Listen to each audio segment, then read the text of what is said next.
Victoria HarbourCats. Brought to you by Wilson's Transportation.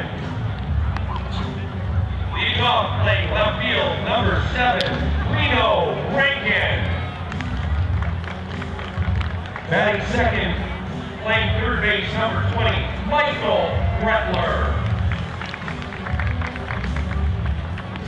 Batting third, wearing jersey number 39, the designated hitter, Jake Reese. Batting fourth and catching number 28, Jackson Morrison. Batting fifth at first base today, number 15, is P.J. Floyd. Batting sixth in right field, number 23, Chris Wagner. Batting seventh in center field, number 11, Kevin Amesquita. Batting eighth, the shortstop, number 5, Scott Jarvis. Batting ninth, number 21, second baseman, Griffin Andrechuk. And your starting pitcher today, number 42, Austin Gondonville.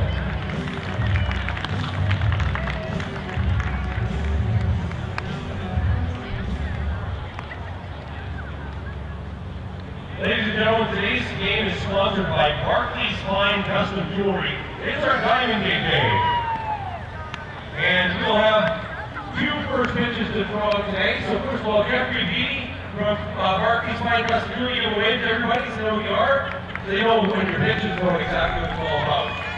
So just before we do that, I want to introduce from the Reed Society, Mr. Nima Rohani is here so we can talk about the great work being done by the Reed Society in our community.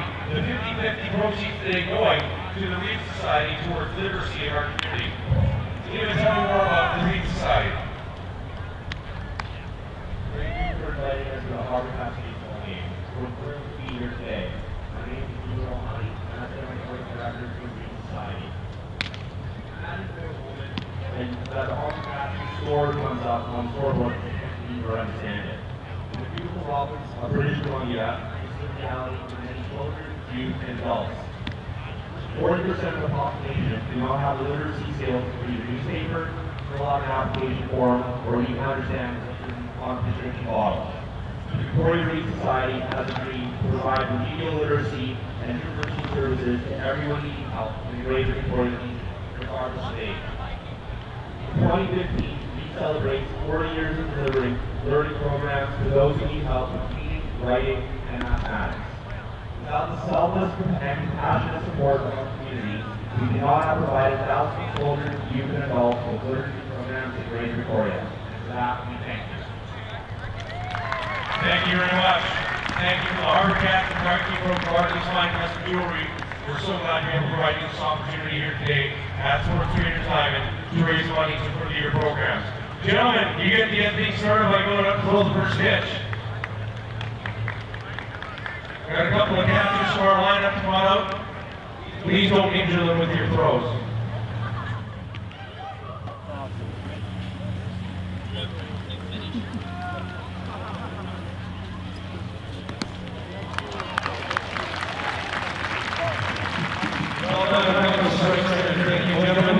Thank you very, very much.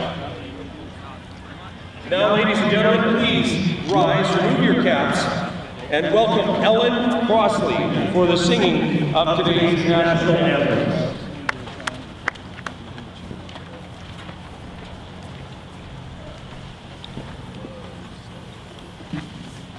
Oh, say can you see by the dawn's early light what so proudly we hailed at the twilight's last gleaming, whose broad stripes and bright stars through the perilous fight o'er the ramparts we watched were so gallantly streaming. And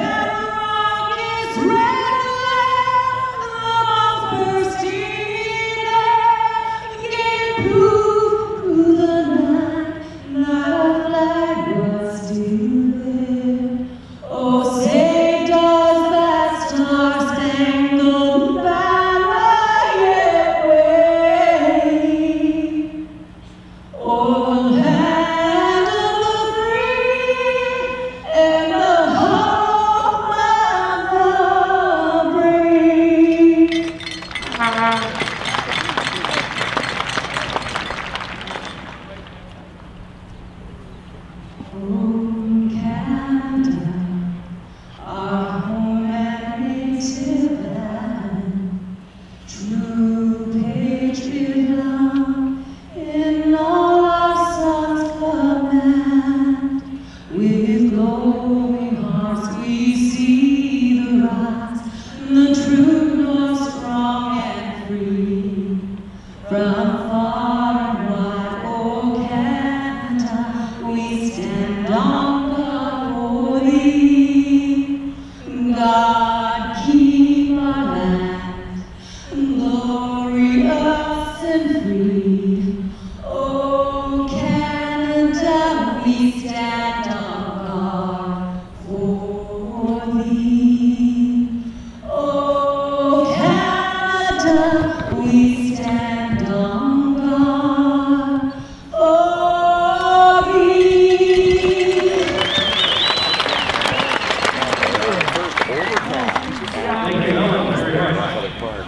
And the Sports Traders down. Go Live broadcasts ready to bring you the West Coast Baseball League as the Wenatchee Applesox and Victoria HarbourCats wind up their 3-game series, and it's been Sox winning the first 2, 1-0 last night after an 11-8 shootout win on Friday night, as the Applesox were held to just 3 hits by Dom Tokosian and Sean O'Toole last night. But the 1 hit was all they needed, and it was a home run by Evan Douglas in the 2nd inning. So Wenatchee looking forward to the sweep, and it'll be their first of the season as they start at 7-10, still in 4th place in the 14 East Division, 5 games out of 1st. While the HarbourCats have fallen to 7-13, and they are also 5 games out of 1st place behind the Bellingham Bells. As last night the Bells were beaten 5-0 by Kitsap. So the HarbourCats in their Sunday blues take to the field. And your lineups are brought to you by Wilson's Transportation, locally owned and operated since 1962 with over 90 vehicles to rent. AJ Prozek is the manager of the Applesox, and his lineup today starts with Joey Jansen as the DH. Ryan Crow will do the catching. Crow moving up from number 7 in the batting order to number 2. Keston Hira is in center field batting 3rd. Mitchell Holland is hitting cleanup playing first base today. And Evan Douglas, the hottest power hitter in the West Coast League, is at shortstop batting 5th. Nick Nyquist, the 3rd baseman, batting 6th. And a newcomer to the lineup is Scott Hilpert. He'll be in left field tonight and batting 7th. And it's Sheldon Licala batting 8th in right field, with Jake Hirabayashi at second base batting 9th, and CJ Getman, who is a Wenatchee native, will get the start this afternoon at 6'5" and 200 pounds. The sophomore will be on the hill for the Applesox this afternoon. Greg Merritt has Reno Rankin batting first today, batting left field, or playing left field rather, and Michael Gretler at 3rd base batting 2nd. Jake Priest is the designated hitter today, batting 3rd. Jackson Thorson, the catcher, will bat cleanup with P.J. Floyd over at first base today as he moves across the diamond to bat 5th. Chris Faulkner from Lambert Park High School here in Victoria is in right field batting 6th. Kevin Amasquita in center field batting 7th, with Scott Jarvis back at shortstop hitting 8th. And another day off for Alex Degoti, at least to start with. And Nanaimo's Griffin Andrechuk at second base batting 9th. Home plate umpire is Will Hunter. And speaking of Nanaimo, Dan Rogers calling the plays at first base, with Chet Moss of Victoria at 3rd base. And it's Austin Dandenville who gets the start this afternoon for the HarbourCats, who last pitched on Tuesday. 64 degrees Fahrenheit, 18 Celsius at 1:10 Pacific time. The first pitch of the ball game is taken by Joey Jansen for a strike. I'm Jay Longpre, along with my silent partner, Kevin the Intern, on Go Live broadcasts here this afternoon from Victoria. They might have to turn the lights on. It's a gloomy afternoon, comfortably warm, but we've been so used to being drenched in sunshine here that this seems a little odd.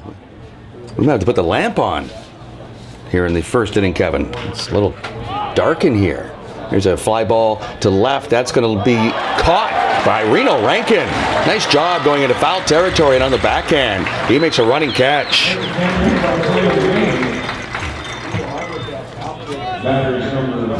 That'll bring up Ryan Crow, the catcher.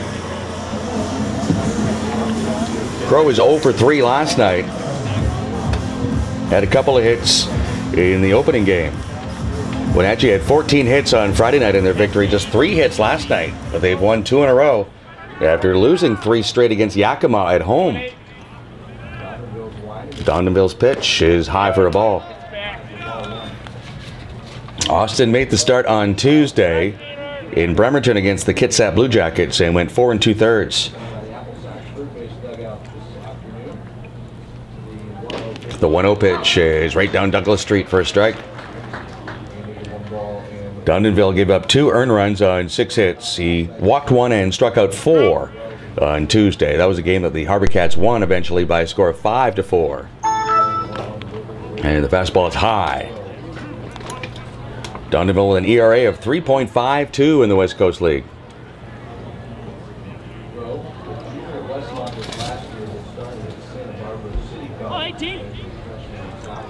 You can reach us via Twitter this afternoon. We'd love to hear from you at #HarbourCats. As we're on HarbourCats.com on the internet.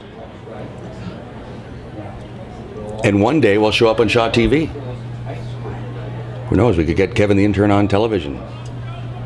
If he exists, I'm just saying. There's the pitch low, and that's ball 4 to Crow.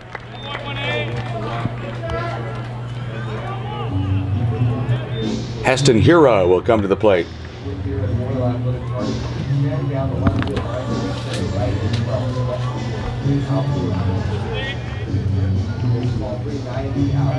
Hero is 1 for 4 last night. He had a double, and he had a double on Friday night as well. So he's 2 for 8 in the series.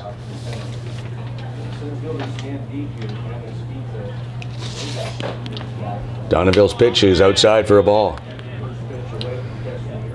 Austin Dondenville, 6 foot, 195. Pitches at Cal Poly in California. He's from Walnut Creek, California.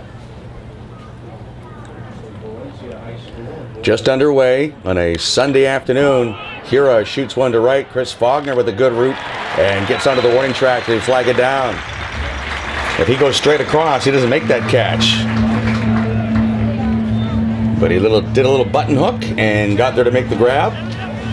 And now 2 men out for Mitchell Holland, who's been swinging a hot bat for the Applesox.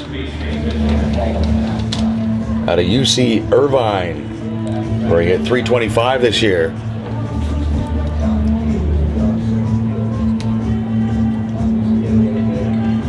Holland was 1 for 4 last night. He had a home run here on Friday night. 2 outs and a high fastball that swung on a miss by Holland.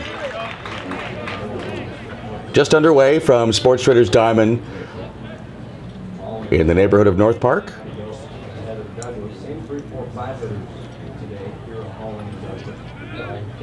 Crow with a very short lead at first base, and the breaking ball is too high, says Will Hunter. Pretty good crowd here on this Sunday afternoon.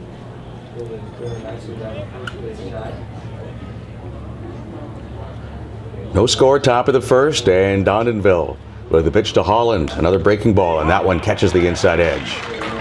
A ball and 2 strikes.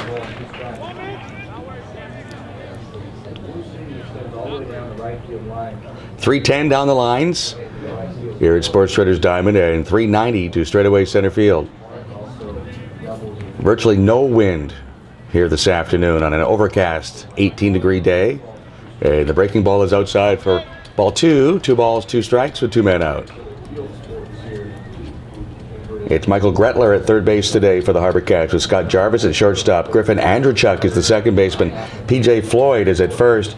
Reno Rankin in left field. Kevin Amaskita in center field, and Chris Faulkner in right field, with Jackson Thorson behind the dish this afternoon.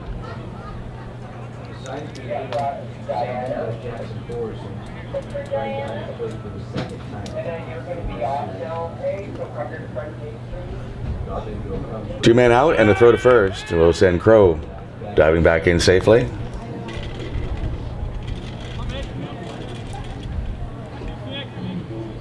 "15 stolen bases as a team for Wenatchee in their 17 games, but they've been thrown out 13 times. Another breaking ball, and Holland comes up empty. A walk and a runner left. That's how we get today's game started. Wenatchee scoreless in the top of the first. HarbourCats coming up on Shaw TV and HarbourCats.com.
Now, welcome Jackson, who is our bat boy of the game, helping us get this game started for your Victoria HarbourCats. Please wave to everybody, Jackson. That's brought to you by 103.1 KISS FM. Thank you, Jackson. Leading off your Victoria HarbourCats, number 7, the left fielder, Reno Rankin. From Wenatchee, and he throws at Wenatchee Valley Community College. 6'5", 200-pound sophomore. Making his 4th start for the Applesox in 17 2/3 innings. He has struck out 16 batters, but he's also walked 9. Rankin shows bunt, but is taking all the way, and he takes thrown outside for a ball, but that brings the third baseman,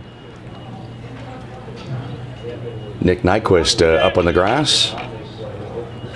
And the first baseman, Mitchell Holland, also creeps in a couple of steps. Rankin taking again, and it's ball 2. Normally when a batter squares that early, he's really not intending to bunt. He's just taking all the way. But he wants to move those defenders around so he can create some open area for a base hit, as now Rankin swings and fouls it straight back. 2 balls and a strike as we go to the bottom of the first inning. Brought to you by Alex Burns and Associates. Island Investing made easy at VictoriaRealEstate.com.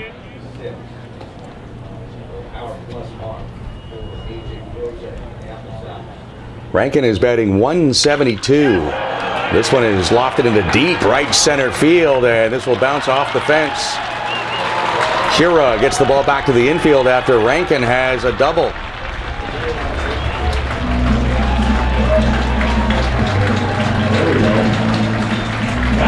Nice start to the HarbourCats afternoon after just 4 hits last night and being shut out 1-0 by the Applesox, and only 7 hits the night before.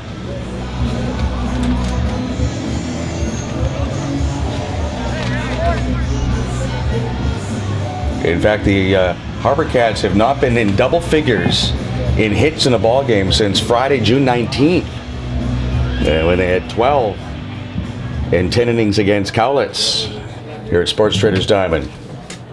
Michael Gretler with Rankin at second base. Gretler also showing bunt, takes low for a ball.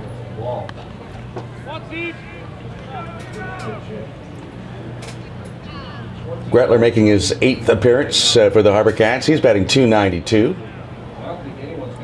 1 home run, 3 runs batted in.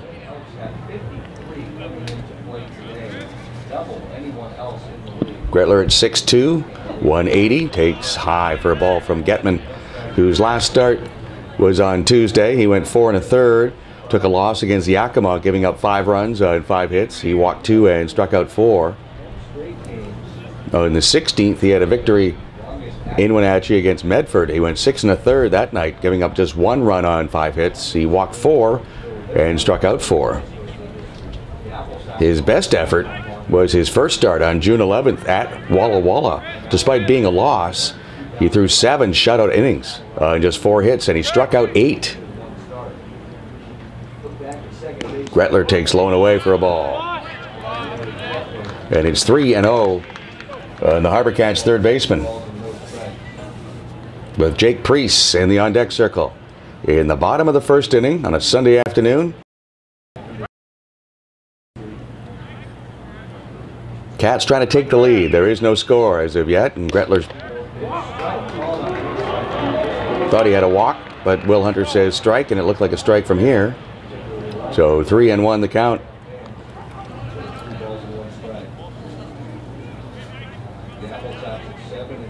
Alec Adome is at third base coaching for the HarbourCats today, with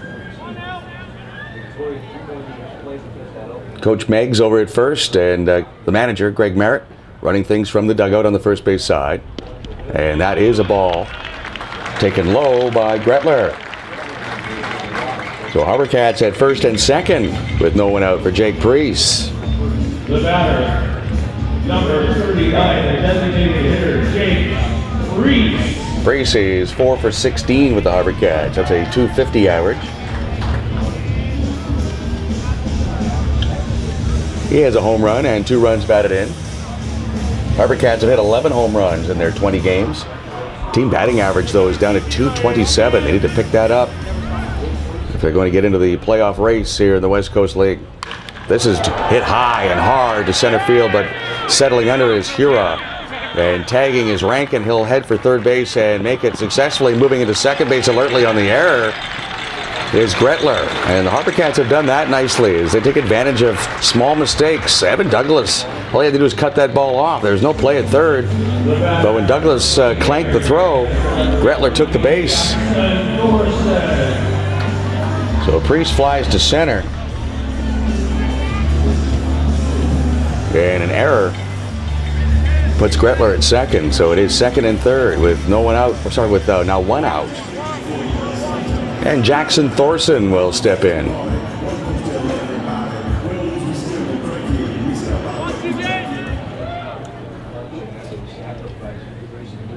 Left-hand hitting catcher, batting .288 for the HarbourCats. Getman's pitch is belt high for strike 1.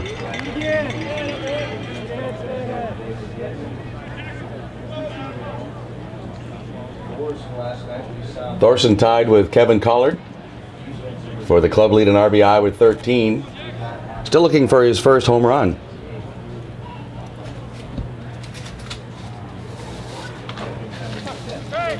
The pitch by Getman, and that is inside for a ball. Thorson from San Jose. Plays collegiately at St. Mary's College in California, 6 feet 205. Rankin at third, Gretler at second, bottom of the first inning with no score. HarbourCats threatening here with 1 man out.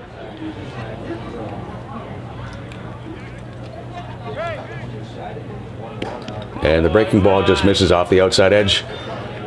It is 2-1 on Thorson.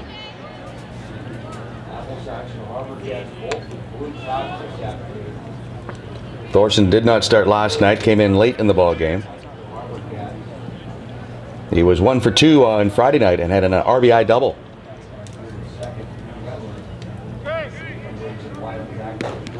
And that also is outside for a ball. 3-1 on Thorson, who is tied for the club lead in doubles with Kevin Collard with 4.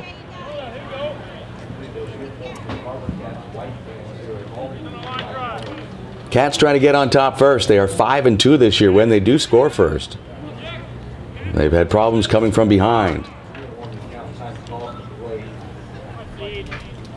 Just 2-11 when the opponent gets on the board first.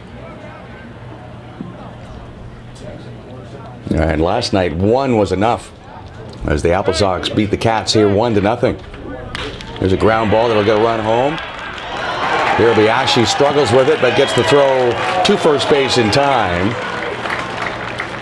Thorson grounds out, but the HarbourCats have a 1-0 lead as Reno Rankin scores from third.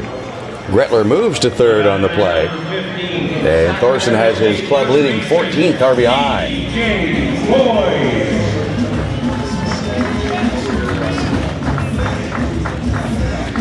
The club leader in home runs, P.J. Floyd, will step in now with 2 men out. Floyd has 3 long balls. He's hitting .263 as the HarbourCats have a 1-0 lead. Little looper. This may drop, and it will. A parachute job for Floyd. It's a line drive in the scorebook, however, and it's 2-0 for the HarbourCats. Gretler comes in from third. And on one swing, Floyd increases his RBI total to 13. And Chris Faulkner returns to the HarbourCat starting lineup. Hasn't been in there in a few days. Faulkner at .231.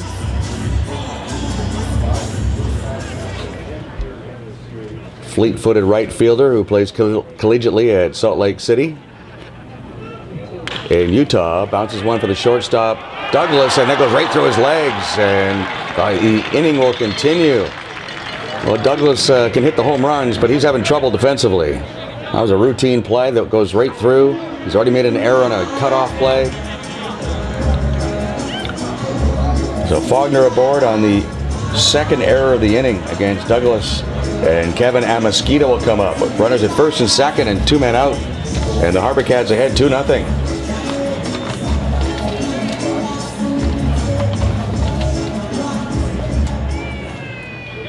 Mosquito from Covina, California. Hits this one high and deep. Right field and over the wall. Home run for Kevin Amasquita. It's a 5-run first inning for the HarbourCats as Amasquita will touch them all. His first West Coast League home run. He drives in Floyd and Faulkner, and the entire dugout is there to greet Amasquita.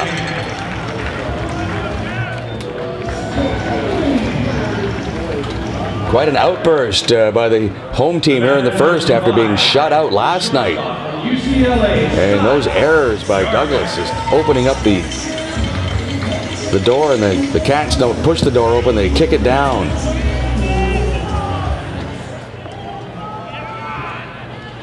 At East Los Angeles College, Amasquita did not have a home run this spring. Scott Jarvis takes a strike.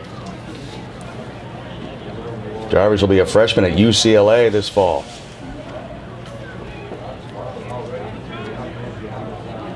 He's batting .273, and now it's 0-2. C.J. Getman has given up 5 here in the first inning. He gave up 5 in his last start in 4 1/3.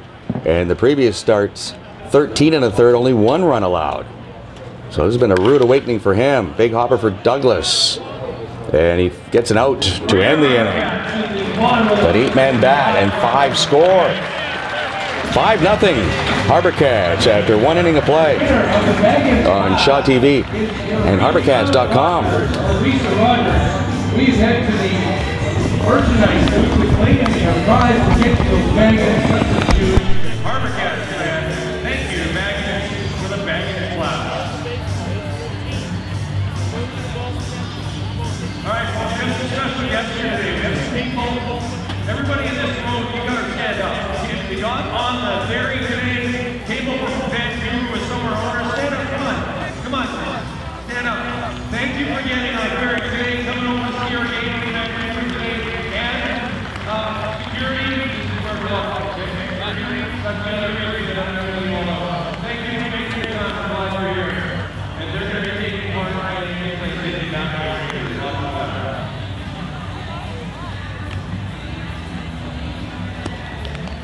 Got a hand. We will go visit the city in Tokyo on the first base side of the house.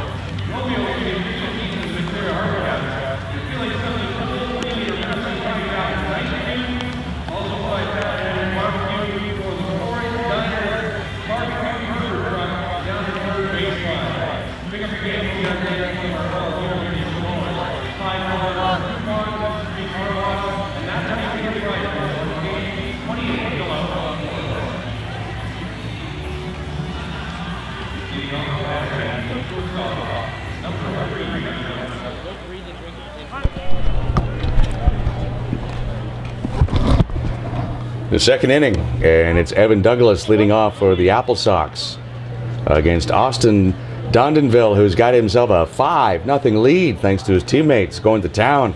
And CJ Getman in the bottom of the first. Douglas drives one to right center field. No one's going to catch this until it comes off the fence, and Faulkner will get the ball back to the infielders. Douglas has himself a leadoff double in the second inning. Douglas had the home run last night after hitting 2 home runs here on Friday night. So the bat is fine. It's the glove that's been the problem for the Applesox shortstop, who's already committed 2 errors in this game, and he tries to make up for it the only way he can. He's got himself a 2-base hit, and Nick Nyquist will come up in the second inning, which is brought to you by the Alzheimer's Society of BC. A gift to honor a life and all of its memories. For more information, go to www.alzheimerbc.org. And this message made possible by Lisco Irrigation and Landscaping. And the pitch from Dondonville is high for a ball. 5-0 for the HarbourCats as we play the second inning this afternoon. Overcast day near downtown Victoria, but no wind whatsoever. The flags are absolutely hanging on the poles this afternoon. This is bounced towards the middle. Good route taken by the shortstop Jarvis, and he makes the play to first. Nyquist is retired. Douglas moves to third on the play, and Scott Hilpert will come to plate for the first time from Spokane Valley in Washington. Plays at Linfield College in Oregon. That would make him a teammate of one of my former players at the Victoria Eagles high school program. Alex Hendra Brown played at Linfield, and Scott Brocious, former World Series champion with the New York Yankees, is the head coach at Linfield. Swing and a miss by Hilfert. He hit .270 in college baseball this spring for Brocious, and he takes a ball outside. It is 1-1 with 1 out and a runner at third.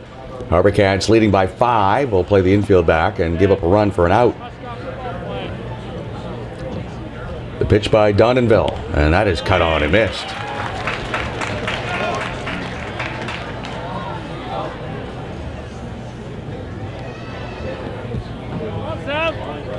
Hilpert is 6 for 21 at the plate for the Applesox. That's a .286 average. 5 runs batted in. And he takes a breaking ball outside. That's blocked nicely by Jackson Thorson. It is Gretler at third, Jarvis at short, Andrechuk at second this afternoon for the HarbourCats, with Floyd at first, Rankin in left, Amaskita in center, Faulkner in right. The 2-2 pitch, and that's foul out of play.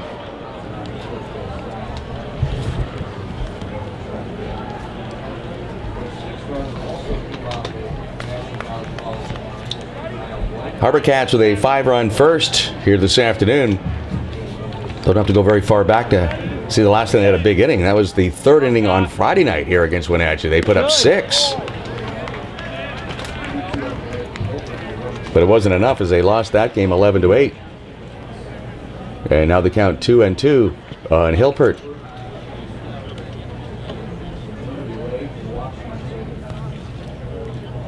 Swing and a miss.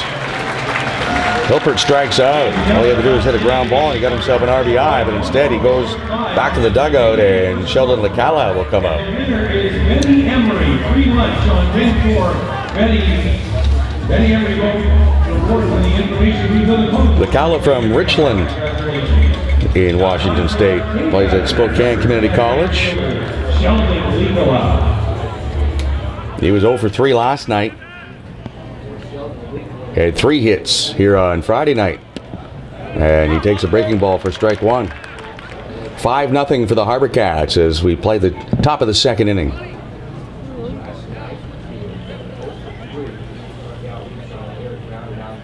The pitch. And that is low, says Will Hunter.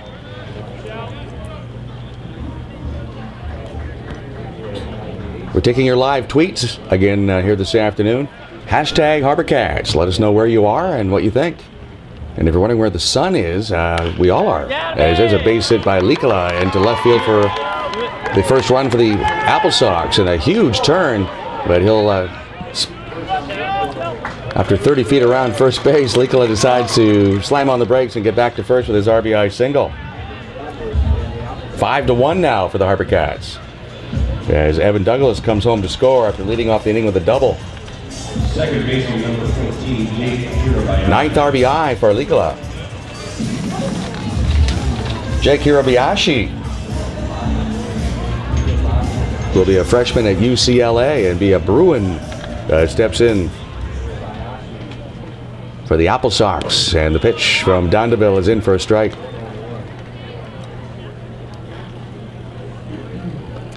Dondeville made 10 appearances at Cal Poly this spring, and in 23 innings he struck out 25. Breaking ball is inside to the right-hand batter.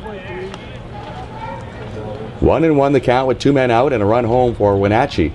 Now they trail 5-1 in the top of the second.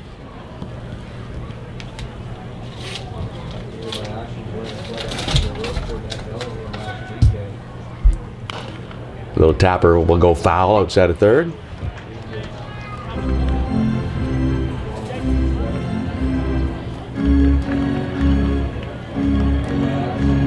The Applesox started their year 1-5 and scored just 10 runs in their first 4 games. The offense has been good lately, despite scoring just 1 run last night. As the fastball is high and away from Hirabayashi. 2 balls and 2 strikes with 2 outs.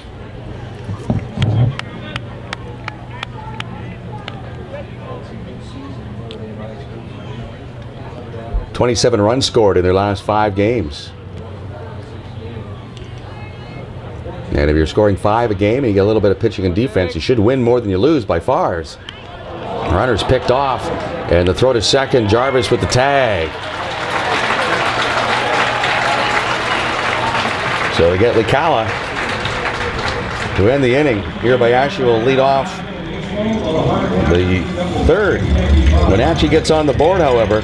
It is 5-1 HarbourCats on Shaw TV and HarbourCats.com.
HarbourCats lead 5-1 as we move to the bottom of the second inning. And the Langers, Griffin Andrechuk will lead off against C.J. Getman of the Wenatchee Applesox.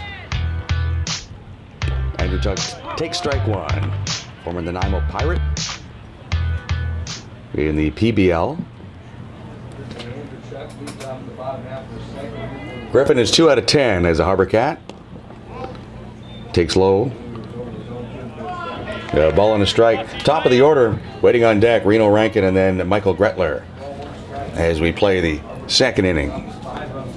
An overcast afternoon in Victoria. Griffin swings and misses. A ball and 2 strikes on Andrechuk, who plays at Seattle University. Who's hot and who's not, brought to you by Freedom 55 as Andrechuk fouls the ball to the screen. Freedom today, freedom tomorrow, and advice that works for you. Well, still the Bend Elks are ridiculously hot. They've won 10 in a row, and they've scored 108 runs in those 10 wins. Led by their shortstop, Caden Grenier, as Andrechuk hits it softly to the shortstop, and Evan Douglas makes the play. So 1 out in the bottom of the second, 5-1 HarbourCats, and Reno Rankin, who doubled and scored to lead off the first inning, will come to the plate. Reno Rankin. Grenier has hit a 9 of 10. He had just 2 hits last night. He's had 3 hits in a game 6 times in the last 9 games, and he's batting .481. Mitch Holland of Wenatchee is also swinging a hot bat. He's 4 for 9 in this series, and he has 16 hits in his last 10 games. And of course, his teammate Evan Douglas with the 5 home runs in his last 4 games. And at the big league level, the Washington Nationals, led by Max Scherzer, and his 3 very impressive back-to-back-to-back pitching performances. They've won 7 in a row. Scherzer with a 1-hitter, no-hitter, and he had another no-hitter going this weekend before finally giving up a hit. So the Nationals leading the National League East, paced by Scherzer, as they are hot. The pitch to Rankin is outside for a ball, and it's 1-1. And for every player that's hot, or every team that's hot, there's one that's not. We'll start at the big league level as Rankin is fooled by a breaking ball, and he goes around. Andre Ethier, Los Angeles Dodgers, last 7 games hitting a $1.05. You can't even get on the bus for $1.05. Still getting paid big dough, though, to not produce.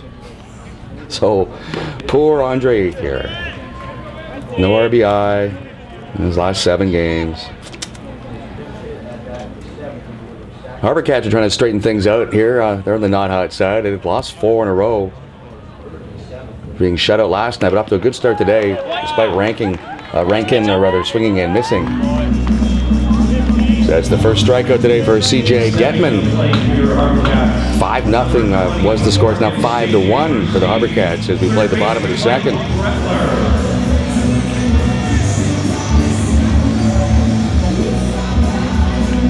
And hopefully to get off the not hot list, Zach Bonneau will get a pinch hit appearance this afternoon and get a base hit as he's 0 for 11 as a HarbourCat. Who's hot and who's not, brought to you by Freedom 55. Freedom today, freedom tomorrow. Advice that works for you. The 1-strike pitch to Gretler is low for a ball. Gretler walked and scored in the first inning as the HarbourCats threw up a 5 spot against CJ Getman. That pitch is taken low for a ball. 2-1 on Gretler.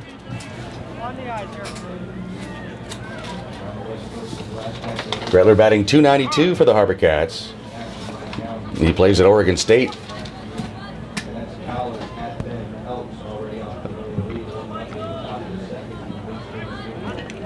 Outfield straightaway, average depth for Gretler. Infield is back, and the breaking ball from Getman is strike 2. 2-2 with 2 men out and the base is empty.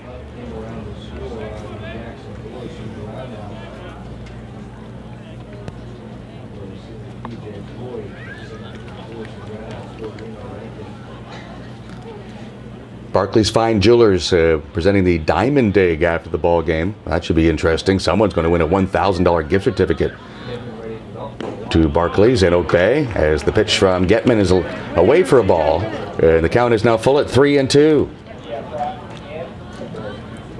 A couple of non-league games coming up Tuesday night and Wednesday afternoon against the defending senior champions in Canada, the Langley Blaze. 6:35 on Tuesday, 1:05 on Wednesday.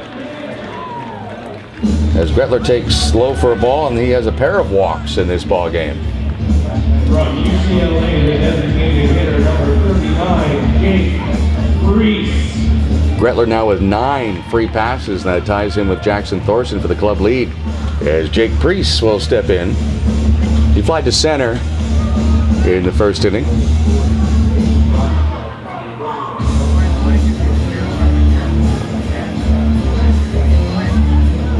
The pitch from Getman is low and away for a ball. Last night in the West Coast League, Klamath Falls picked up their 4th win as they defeated Walla Walla 6-2. Corvallis ended a losing streak as they beat Medford 6-1, and Bend won their 10th in a row, defeating Cowlitz 8-7. While Kitsap shut out Bellingham 5-0, and Yakima had Kevin Costner show up and turn on the sprinklers.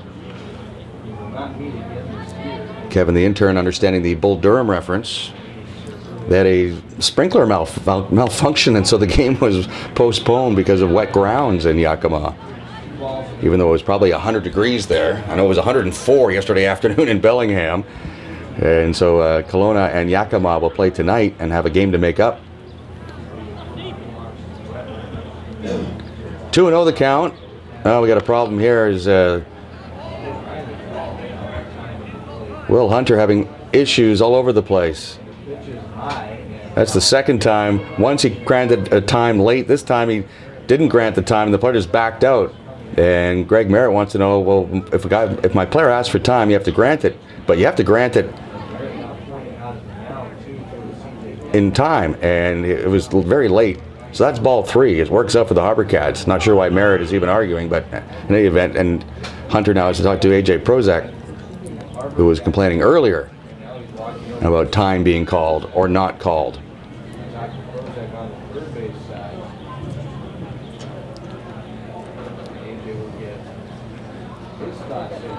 Both Prozac and Merritt with pro experience. Merritt with Tampa Bay and Prozac with San Francisco.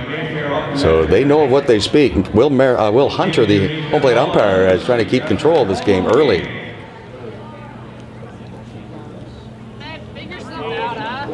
So it is 3-0. The batter did not get time called, but the pitch was a ball. And that's also high. So it works out for the HarbourCats regardless.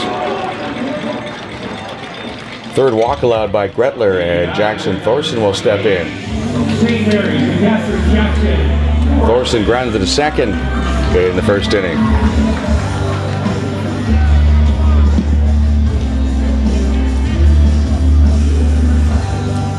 Five to 1 for the HarbourCats in the bottom of the second. Runners at first and second with 2 men out.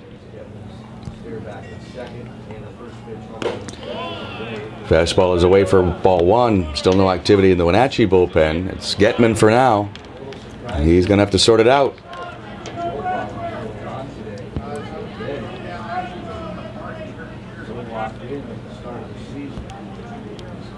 Swing and a miss at a breaking ball. After the Langley Blazer here on Tuesday, Wednesday, the HarbourCats will go to Corvallis and play against the Knights next weekend, and then return home on July 6th for a 3-game series against the Kitsap Blue Jackets. And HarbourCats.com/tickets is where you need to go to get your ticket information and buy your tickets online. As Thorson sends one foul down the left field side.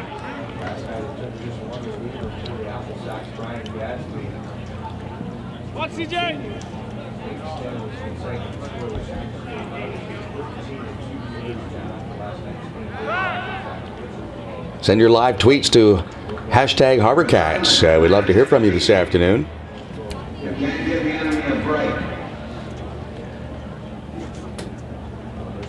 HarbourCats leading 5-1 in the second inning. And CJ Getman with the pitch. And that's line and pass. Kobayashi, base hit to center field. That'll chase home Gretler, and it's 6-1 for the HarbourCats. Jackson Thorson with an RBI single. Second RBI of the day for Thorson. Now is a club leading 15 on the year. Runners at first and second with 2 men out. HarbourCats had only 4 hits all of last night. They have 5 already today off Getman.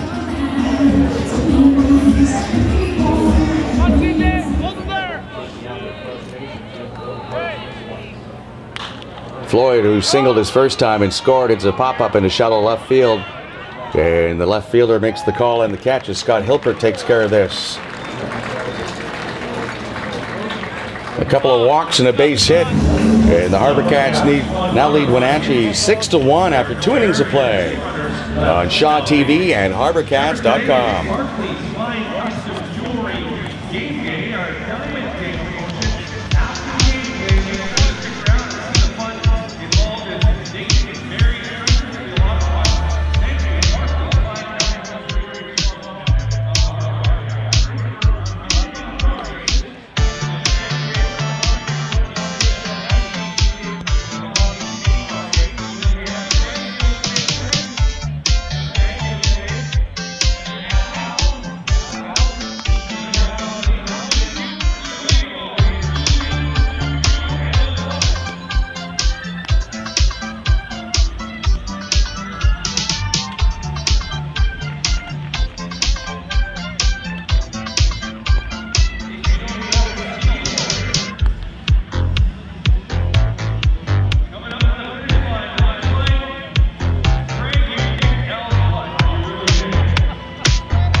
Sports Traders springing in savings with Raleigh's gloves at Sports Traders on Discovery Street.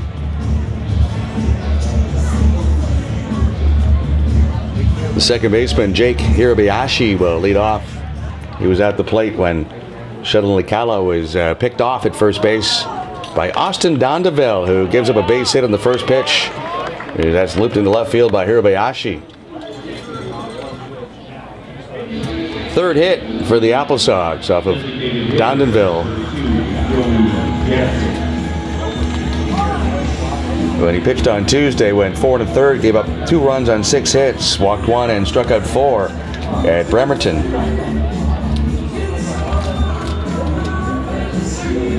And he made 3 innings in relief on Friday the 19th against Cowlitz. Gave up a run on 2 hits, walked 1 and struck out 1 that night. The pitch is high to the leadoff man, Joey Jansen. He flied to left. Nice play by Reno Rankin, backhanding a ball as he crossed into foul territory, leading off the ball game.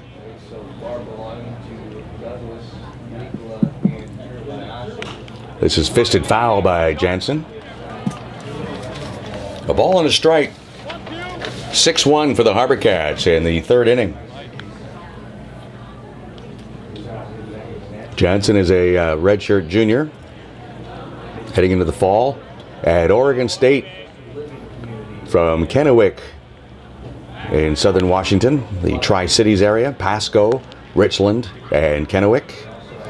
If you went to follow the Victoria Royals in the Western Hockey League to watch the Tri-City Americans, you would be in the arena, which is in Kennewick. The breaking ball is outside from Dondonville. 2 balls and a strike, no one out in the top of the 3rd. Wenatchee trying to dig themselves out of a 6-1 hole.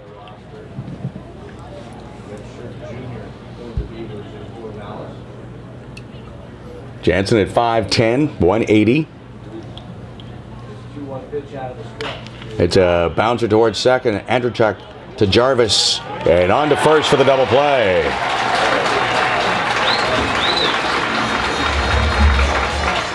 Just what the doctor ordered after a leadoff single. 4-6-3 twin killing, and now with 2 men out, Ryan Crow will come up. He walked in the 1st inning. HarbourCats leading 6-1, trying to snap a 4-game losing streak.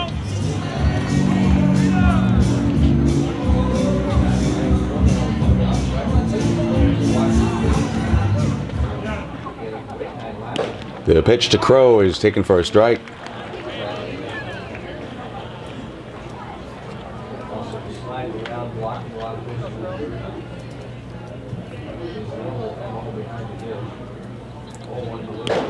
Crow is 5 for 37 as a hitter for Wenatchee, and he takes strike 2. I think he thought both those pitches were high, but he's down on the count. No balls, 2 strikes. Downonville working quickly, and the pitch is fouled onto Caledonia Street.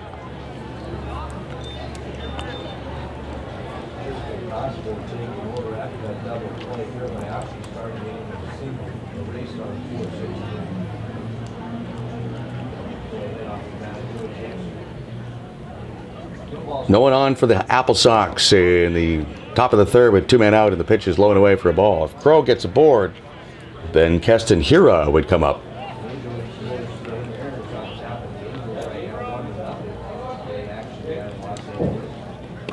And another pitch off the outside corner, and that's ball 2. 2-2 is Michael Gretler at third base this afternoon for the HarbourCats with Scott Jarvis at shortstop. He just teamed up with Griffin Andrechuk for a double play that included first baseman P.J. Floyd. And there's a sharply hit ground ball. It's fielded by Andrechuk, and he makes the play. That ends the inning. So the leadoff base hit erased. And on to the bottom of the third. 6-1 for the HarbourCats on Shaw TV and HarbourCats.com. Harvey's got the big flag out today. What happened to your small little flag, Harvey? Got the big checkered flag out today. The JV Auto Parts Plus Scooter Race. Scooters from Canada Scooter. We have Jessica and Air. Great helmets. No cheating. Nice helmets. They're going to race around to where Harvey is to win some prizes. T-shirts for JV Auto with flowers on top. Ready, set, go!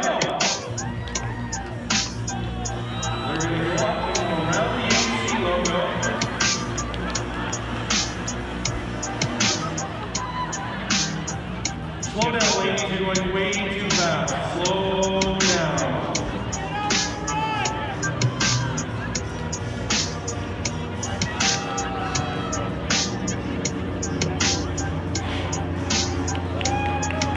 If they can please hurry up, we all have to work on one minute.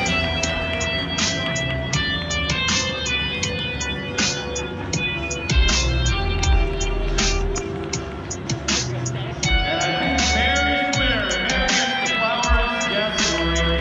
You finished this third. Thank you to sponsors of Rock Shores. Don't forget Rock Shores July 18th. James Addiction is Black Keys. That's a big prize in Rock Shores this year. Tally Ho Sports Bar Giveaway. We're going to call it Davey or Jordan. The Tally Ho Sports Bar Giveaway is the series number 1 sports bar. 4 TVs, the other sports bar in the city.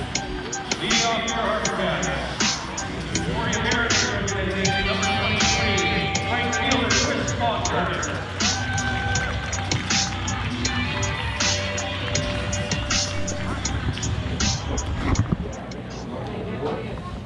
First pitch of the bottom of the third to Chris Faulkner is inside from C.J. Getman, the Applesox. It is 6-1 for the HarbourCats.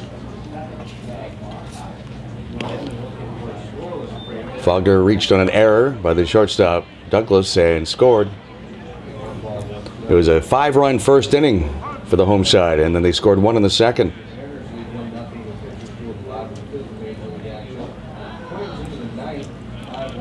The pitch by Getman, and that goes all the way to the backstop as we check the league leaders in the West Coast League for Alex Burns and Associates. Island Investing made easy at victoriarealestate.com as Caden Grenier of Bend continues to have a hot bat, hitting .481.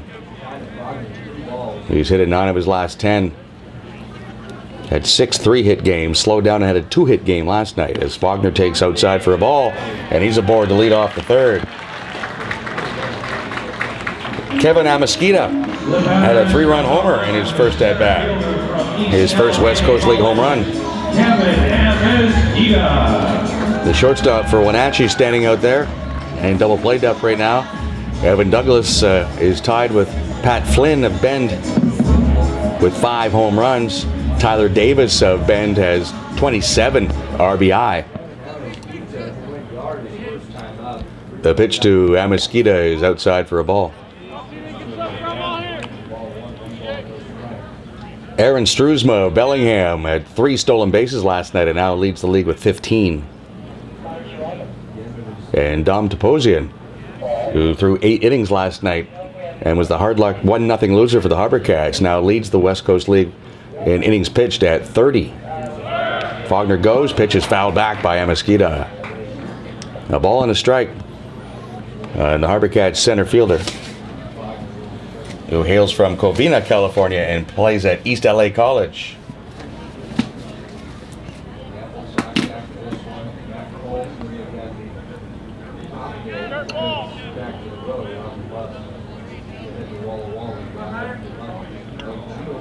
(6-1) for the HarbourCats as we play the bottom of the third. Faulkner going again, pitches a strike, throw to second, and Faulkner is out. Ryan Crow with a strong throw. Faulkner is very quick. I think he slowed himself down going head first with the slide. I think if he goes in feet first, he gets there easily. But instead, he's cut down. And the count is 1-2 now on Amesquita.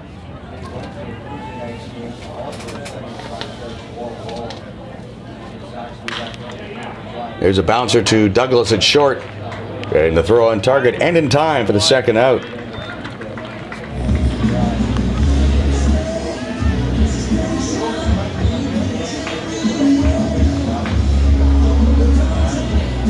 Something's happened to the running game for the HarbourCats. They were virtually invincible. They didn't run as much as other teams like Corvallis, for example, but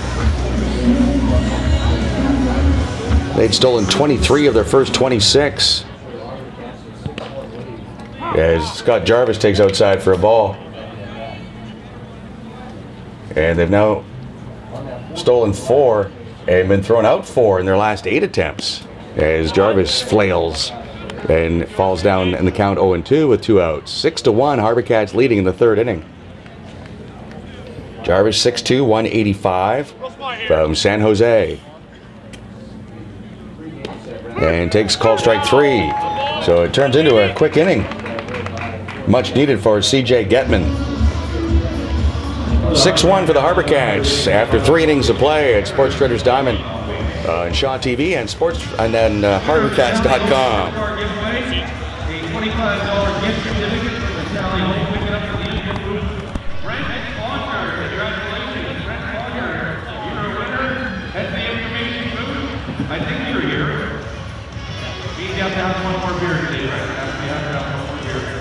Now's a great time to buy your 50/50 tickets to the Reed Society, or teams to the Reed Society. And down at the baseline, our twins got things set up for LaBelle Patat. And the throw for $500. Mike Riley is there to throw. Mike, let's hit the target today, please. Got a guy come close yesterday. Here you go for LaBelle Patat. Not bad. Not close enough, though. Nice try. Thanks, Mike. LaBelle Patat, the best routine in Victoria, located at 1215 Esquimalt Road. Don't forget tonight as well to keep track of our kitty batter, Sheldon Leakalop, the Wenatchee Applesox. This batter number 8 in the lineup. He strikes out 3 times, and somebody is winning a $500 gift card from the K. Thank you to the K.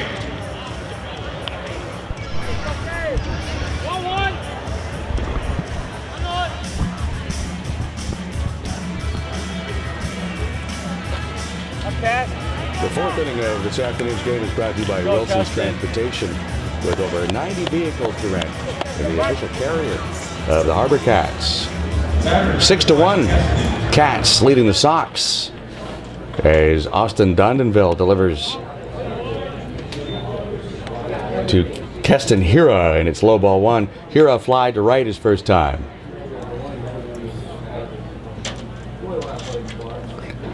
The 1-0 pitch is low and away for a ball. Just finishing off who's hot, or sorry, league leaders, that is. League leaders for Alex Burns and Associates. Island Investing made easy at victoriarealestate.com. Don't want to forget about the pitchers, as Jace Bannister of Kelowna has a 0.90 ERA and only 2 runs allowed in his last 20 innings.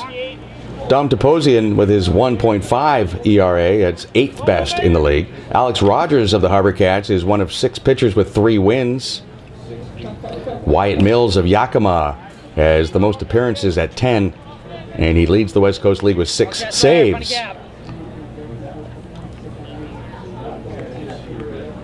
Nick Wojciak will tie Mills with his next appearance, and that might come this afternoon. This is hit hard, but Gretler handles it at third base.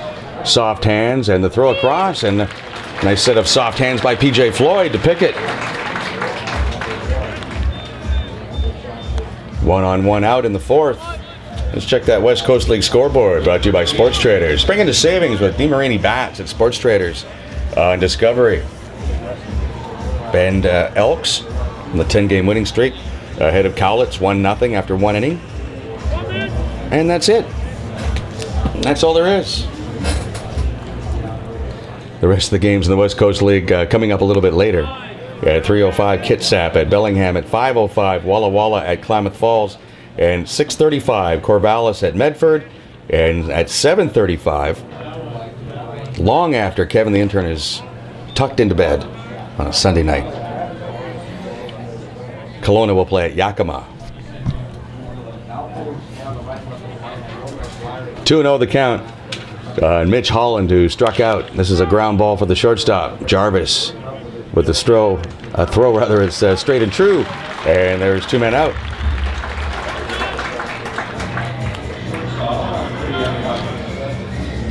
Evan Douglas doubled and scored the Wenatchee run in the 2nd inning as the HarbourCats lead 6-1.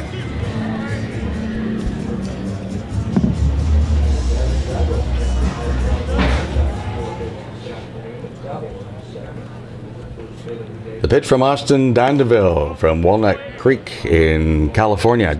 High and away, ball 1.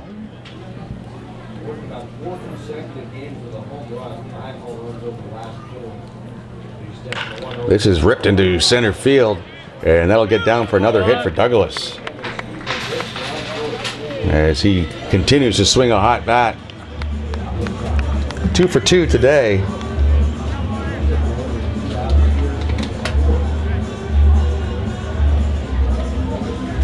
And 6 out of 11 in the series.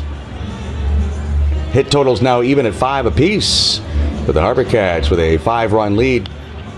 Kevin Amasquita with a 3-run home run in the 1st inning is the difference in the ball game at the moment. Runner at first with 2 men out. Nick Nyquist the batter, and he takes strike 1. Nyquist grounded to short in the 2nd inning.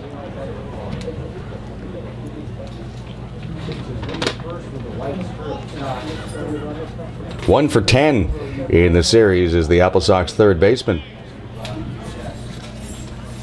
And this is popped up in shallow center field. Amasquita will not be able to get to it, nor can Faulkner. It's a base hit for Nyquist. 2 on with 2 out, and Scott Hilpert will come up.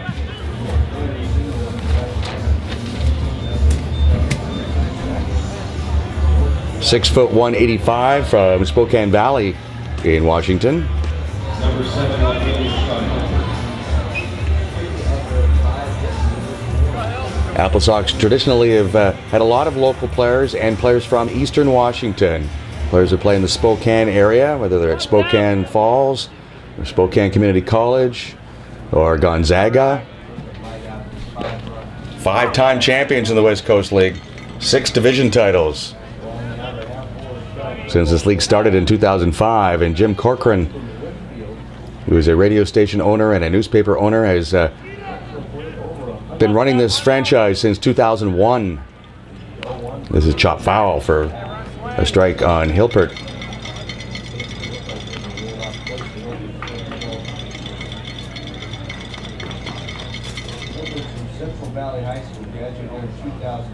Last championship for the Applesox was in 2012. They were 37-17 that year. That is outside for a ball, says Will Hunter. 05, 06, 09, 2010, and 2012, the West Coast League championship seasons for the Wenatchee Applesox. And their manager all those years was Ed Naggs. He just retired.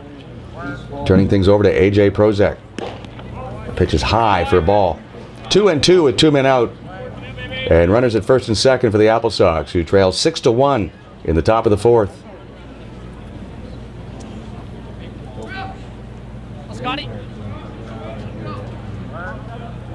The pitch by Dondenville is outside.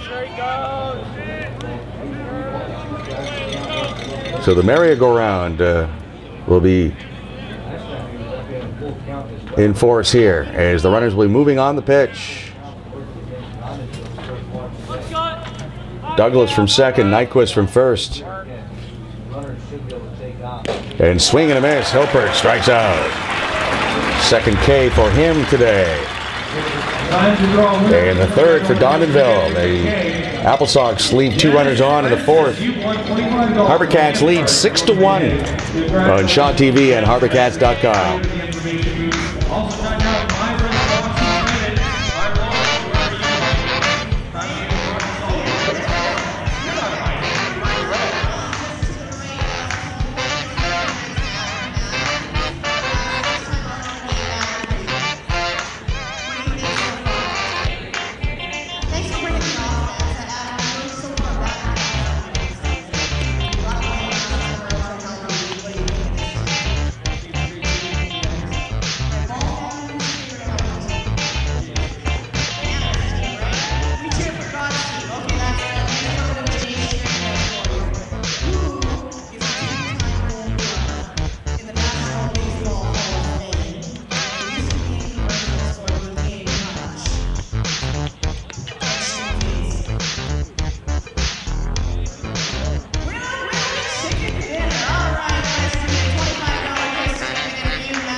Bottom of the fourth inning, HarbourCats leading 6-1 over Wenatchee. And Griffin Andrechuk will lead things off. Then back to the top of the order, Reno Rankin and Michael Gretler against CJ Getman. 6'5", 200-pound sophomore at Wenatchee Valley Community College. Strike one to Andrechuk. Getman gave up 5 in the first and 1 in the second, but he had a scoreless third. It's 1-1 on Andrechuk, who plays at Seattle University. Hit .306 this spring. Hit 4 home runs for Seattle, and the pitch outside for a ball.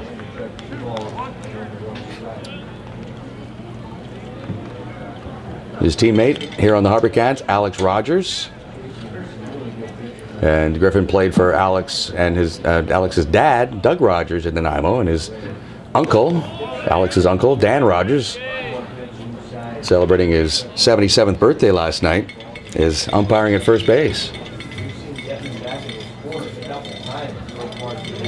Being a firefighter keeps you fit, apparently. Retired captain of the Nanaimo Fire Department sees that one drop into right field for a base hit from Andrechuk, who is 1 for 2 on the day, and the HarbourCats now have 6 hits. Reno Rankin has doubled and struck out here this afternoon. 6-1 HarbourCats leading. Major League scoreboard, the Nationals beat the Phillies 3-2. Orioles over the Indians 4-0. Blue Jays edged Texas 3-2. Astros beat the Yankees 3-1. Tigers 5, White Sox 4. Red Sox beat Tampa Bay 5-3, making Kevin the intern very happy. And strike one is delivered from Getman. It took 13 innings for the Mets to beat Cincinnati 2-1. Dodgers shut out Miami 2-0.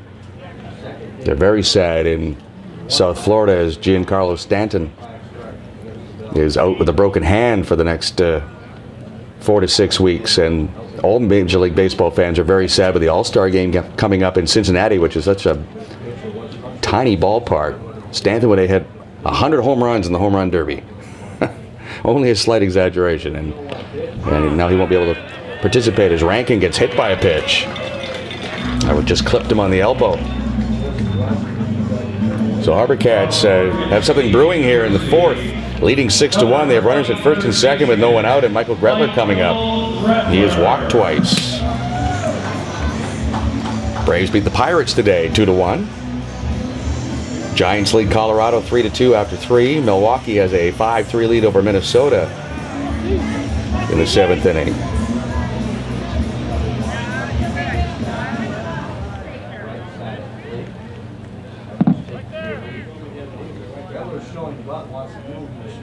Gretler in a bunt stance, and then Getman holds the ball, so Gretler calls time.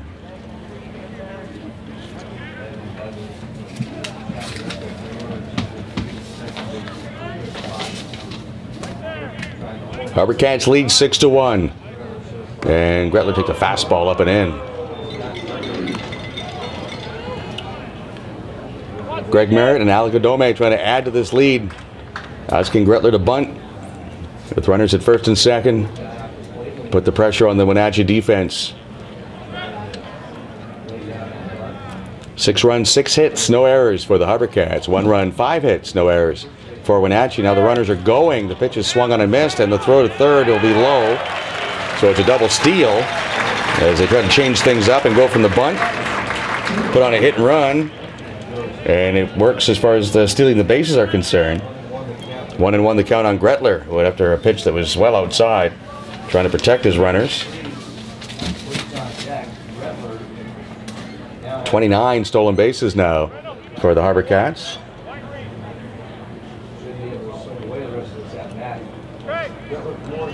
Infield stays back, and the pitch low, blocked by Crow. That's been A.J. Prozac all weekend. He's not brought the infield in.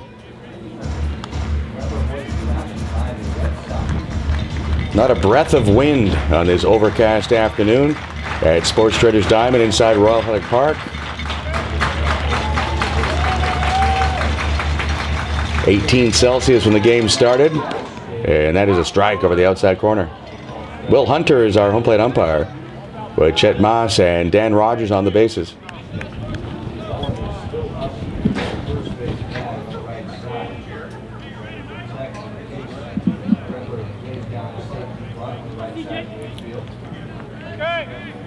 Andrewchuk at third, Rankin at second, and Gretler back to the dugout. A strikeout victim of Getman. That is the third strikeout of the afternoon for C.J. Getman.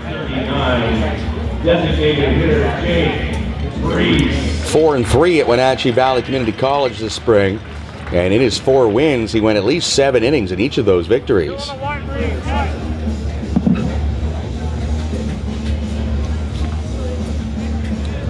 Bullpen activity just beginning right now for the Applesox, as Jake Priest takes high for a ball.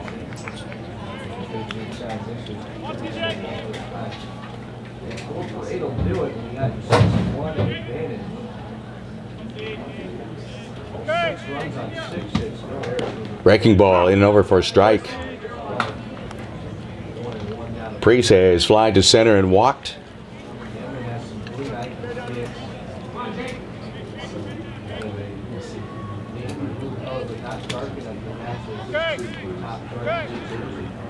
One 1 pitch. Nyquist will come home. Crow with the tag. And Andrewchuk is out. Number 28. 2 men out in the 4th inning. 6-1, HarbourCats leading. Runners at first and third as Rankin moves up 90 feet, and Priest is aboard on the fielder's choice, and Jackson Thorson will step in. He has 2 RBI today, 1 on a ground out and 1 on a single. Thorson now leading the club with 15 runs batted in.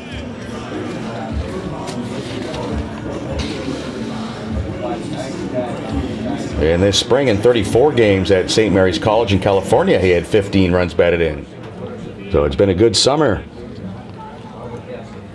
for the native of San Jose. And the pitch from Getman. Taken low for a ball.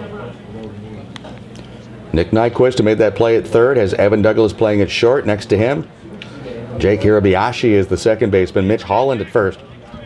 Scott Hilpert in left field. Heston Hura in center field. And Sheldon Licala is in right. Ooh, that play in the major leagues is illegal. But in this league, I guess it still counts. The step to third and then step to first. They took that out at the major league level.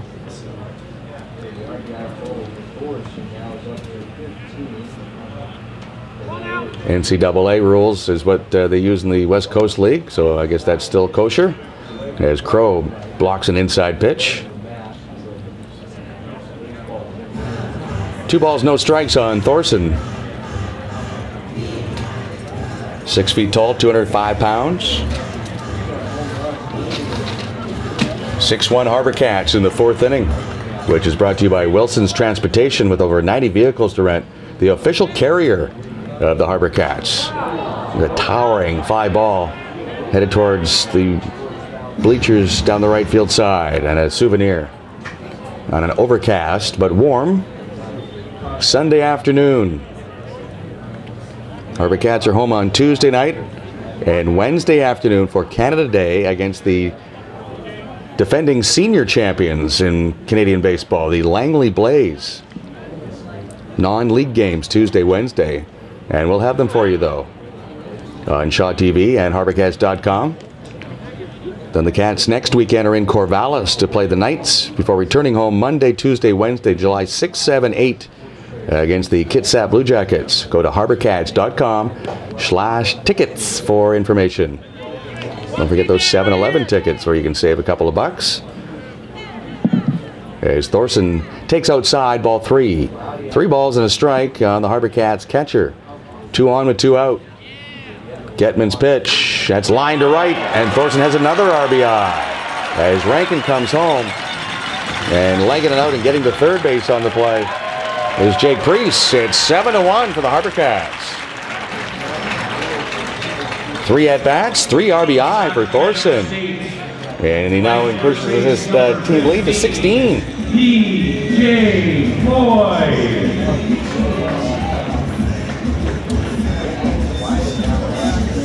P.J. Floyd had an RBI single in the first, and he's also flied to left.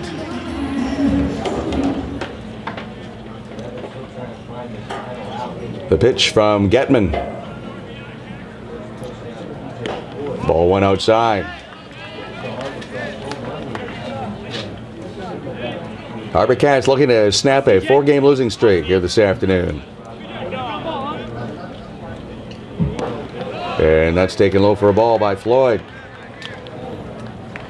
PJ from Rockland, California, plays at Sacramento State.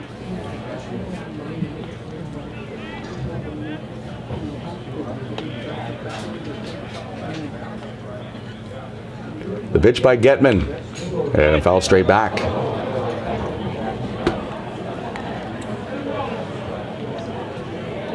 Series between the HarbourCats and the Applesox belongs to Wenatchee, 11 games to 3. The Applesox have won 3 games in a row dating back to last season. And the Sox have 2 4-game winning streaks in the series. Their longest streaks over Victoria. Runners at first and third with 2 men out. And the 2-1 pitch on the way to P.J. Floyd. Now it's ball 3.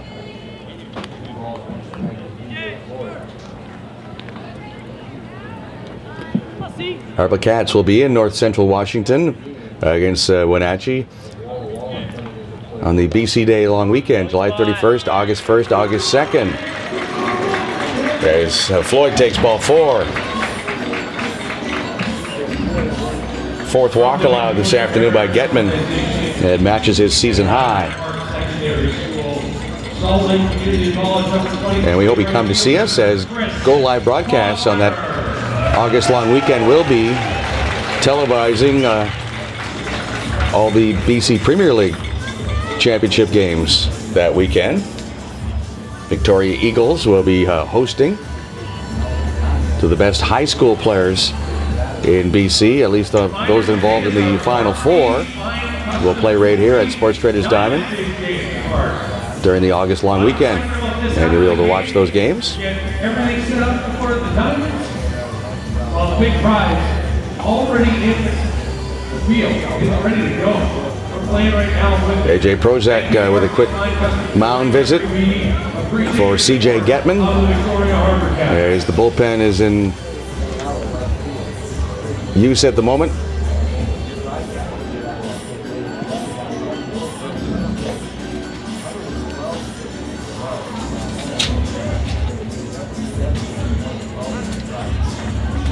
Sean Sparling is throwing in the bullpen. 2 men out in the fourth inning, bottom of the fourth. HarbourCats in a 7-1 lead as Chris Faulkner fouls the first pitch back. Faulkner has reached on an error and walked. He takes low and inside for a ball.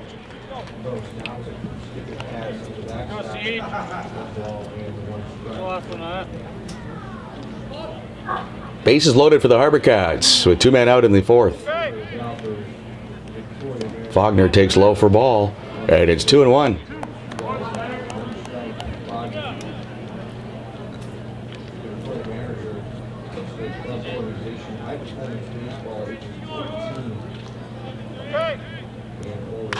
This is lashed to left and a base hit for Faulkner.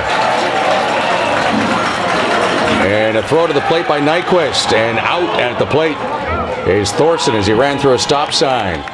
But it's an RBI single for Faulkner. And the HarbourCats score 1. Could have had more perhaps, but it is. We've got Seth and Grayson. Are they ever warming up? They're from Calgary. You know what about Seth? It is 7-1 for the HarbourCats as we move to the 5th on Sean TV and HarbourCats.com. Seth and Grayson are about to probably be Harvey. We'll see how this works out. Seth and Grayson, you ready? Go!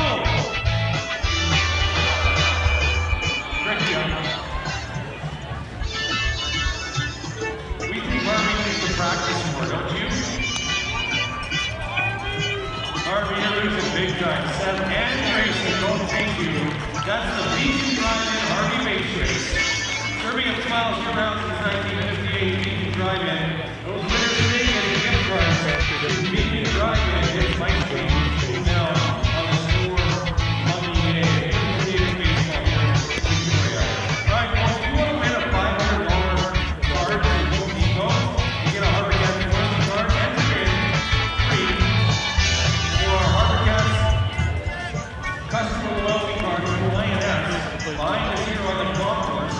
Also, text 33344. That's 33344 with the message Victoria, and you'll be entered to win a $500 gift card from Home Depot. Thanks to Alex Real Estate.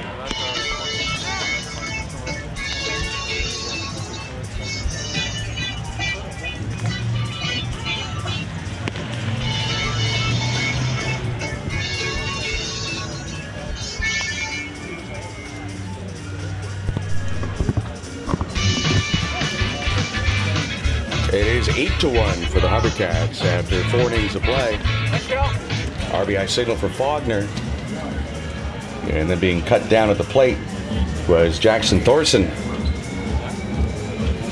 So Austin Dandeville, the HarbourCats starter, has some leeway here. And the first pitch to Sheldon Likola is high for a ball as we play the 5th inning, which is brought to you by Freedom 55. Freedom now, freedom tomorrow, advice that works for you. And there is ball 2 to Likola, who had an RBI single, driving in the only run for the Applesox so far today. That came in the 2nd inning. HarbourCats with 5 in the first, 1 in the second, and they just added 2 more in the bottom of the 4th. Pitch is fouled out of play onto Vancouver Street. 8 runs, 8 hits for the HarbourCats. That's twice as many hits as they had all of last night. And Wenatchee with a run on 5 hits. The pitch, low for a ball. Scoreboard says no errors by Wenatchee. My book has 2. And Douglas, the shortstop. I don't know, Kevin, the intern, am I being harsh or are they being lenient? He goes with lenient. He knows who buys his hot dog every night. 3-2 the count. And Likala in the pitch from Dondonville. Nice lace to right for a base hit. So the right fielder for the Applesox is 2 out of 2. And his 5th hit of the series. Jake Hirabayashi will come up. He had a base hit his first time.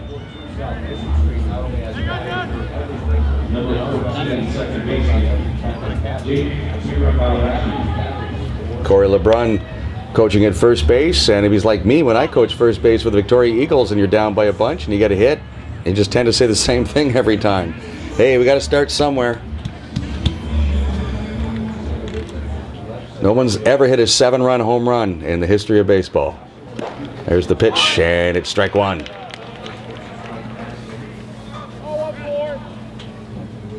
2 for Hirabayashi. He only had 14 at bats.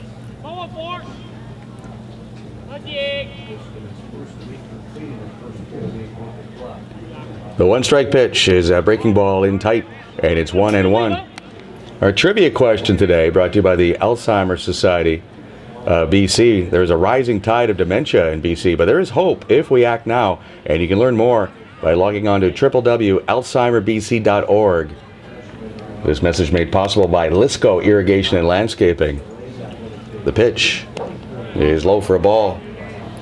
Now, John Olerud is a great hitter in the major leagues. From the Seattle area, played at Washington State University, which of course is near where Wenatchee is. North Central, East Spokane, and actual Eastern Washington, but a lot of the Wenatchee players come from that area. There's a ground ball that will squirt past Floyd. Andrechuk has it squirt through him, so everybody is safe. Neither Floyd nor Andrechuk can handle the spin on the ball that came off the bat of Hirabayashi.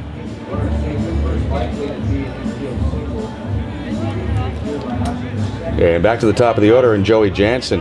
Olerud was a batting champion with the New York Mets. He won a World Series championship with the Toronto Blue Jays.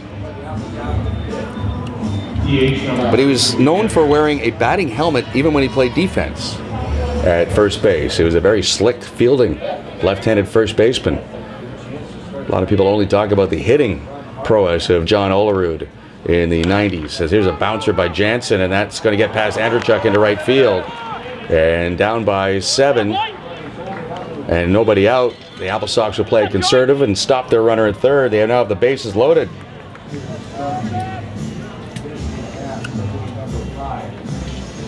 And Alicadome will come out and give Dondonville a breather, and things start to stir in the bullpen for the HarbourCats, who lead 8-1.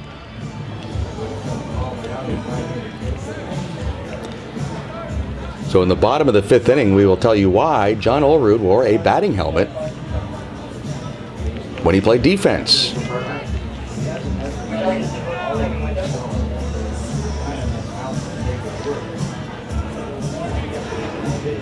John Olerud came to Victoria when he was 13 years old and played in the tournament. And people at Carnarvon Park in Oak Bay still talk about maybe the longest home run ever hit in Carnarvon Park history as a 13-year-old. I think it's still going. It might have made it to the ocean.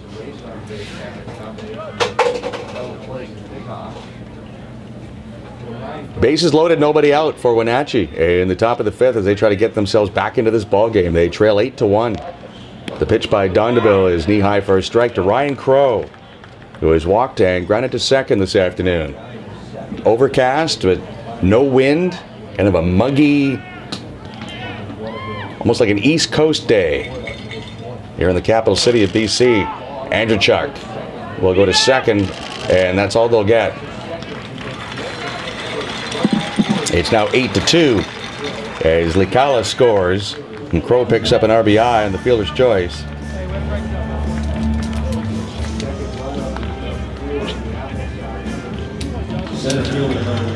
Sixth RBI of the year for Crow, and it's 1st and 3rd now for the Applesox as they trail 8-2. Hirabayashi was given a base hit, by the way, on that squibber. I'm not so sure about that, but I am not official anything around here. So Hirabayashi, who's over at third base, is now 2 for 2. And a big hack by Hira. He comes up empty. He's flied to right and grounded to third today. Playing center field this afternoon for the Applesox. Dondeville's pitch in the air to right. Faulkner back at the edge of the warning track will grab it. But tagging at third is Hirabayashi, and he'll score on the sacrifice fly. And it's 8 to 3.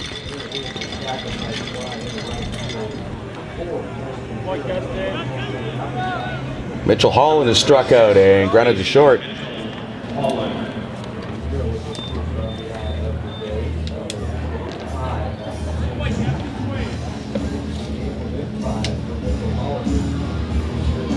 Five RBI in the year now for Hira. And it was bases loaded. Now it's just runner at first with 2 men out. A couple of outs by Dondeville and a couple of runs for the Applesox as that pitch is pulled foul down near the bullpen where Sean Sparling is throwing.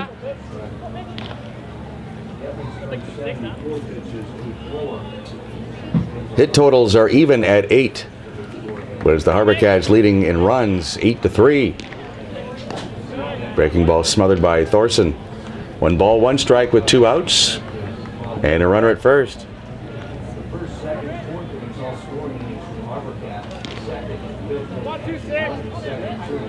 Ryan Crow is the runner, being held on by P.J. Floyd at first base. Off the end of the bat, and this will drop for a base hit in front of Amasquita. 4th hit of the inning for the Applesox. Runners at first and second with 2 men out, and Evan Douglas, the batter. The league leader in home runs with 5, and they've come in the last 4 games. If we can get one out of here right now, we've got ourselves a ball game.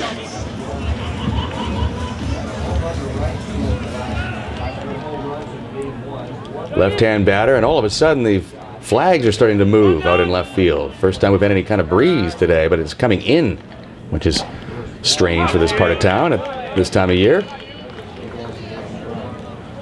Douglas takes a strike, and it's 0-1. Crow at second, Holland at first with 2 men out. And the pitch is blocked by Thorson.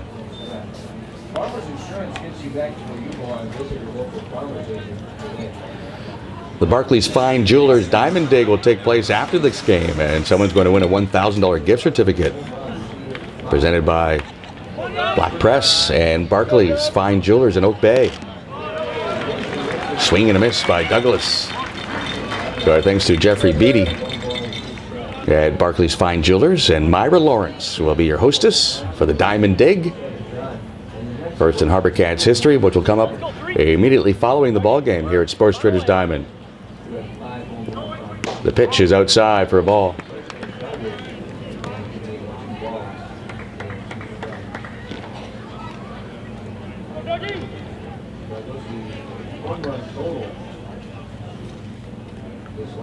Two balls, 2 strikes, 2 on with 2 out.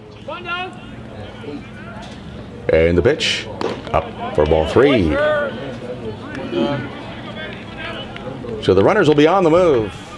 Crow from second, Holland from first.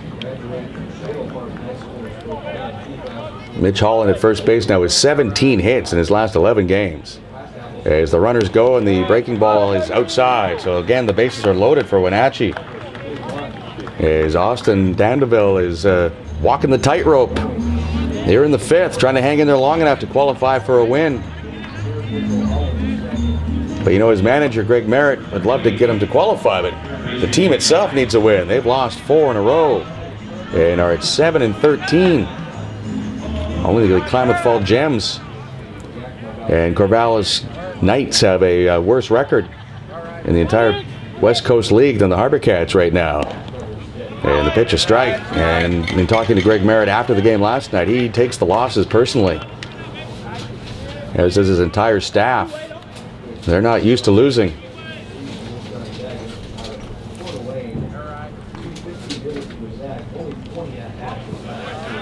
Nick Nyquist is grounded to short and singled. He takes a breaking ball outside. The count is even at 1-1. This is a key moment for the Applesox. Chances to really get some runs up on the board. 2 already, 35th. Crow at third, Holland at second, Douglas at first. The pitch outside for a ball.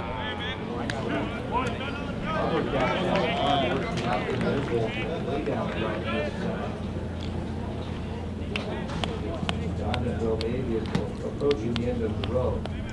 2 men out. Applesox trying to get themselves back into this ball game. They trail 8-3. And the pitch is too high for ball 3.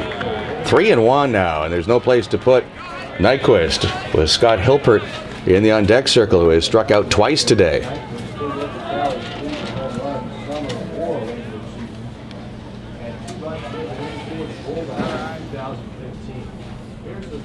The 3-1 pitch is skied to right. Andrechuk is underneath this. Fogner's coming in behind him, but it is Andrechuk who makes the catch to end the inning.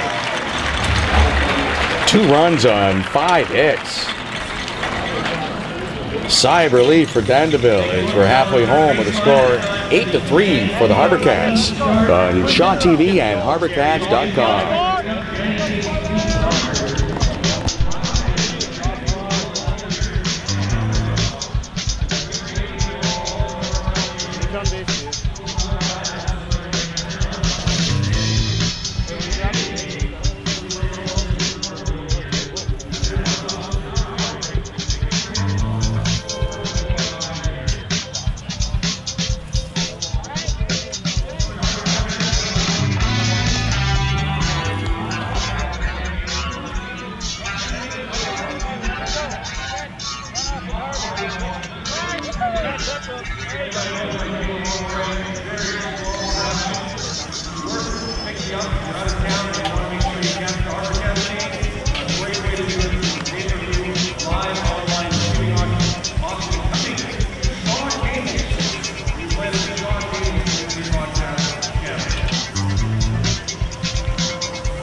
We move to the bottom of the 5th inning, which is brought to you by Freedom 55. Freedom now, freedom tomorrow. Advice that works for you. 8-3, HarbourCats leading Wenatchee. And the Applesox go to the bullpen for Sean Sperling from Whittier, California. He throws at UC Irvine, where he made 23 appearances this spring, and in 38 innings, walked 13 and struck out 22 at a 3.55 ERA.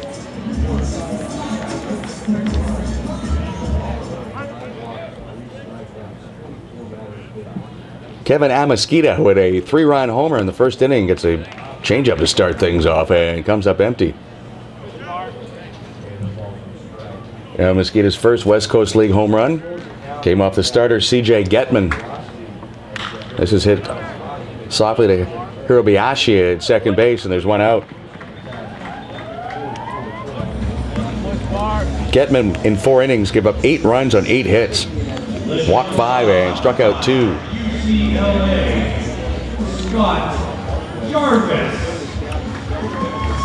So for Getman, in his last 2 starts, 13 earned runs in 8 innings, after allowing just 1 earned run in his first 13 innings.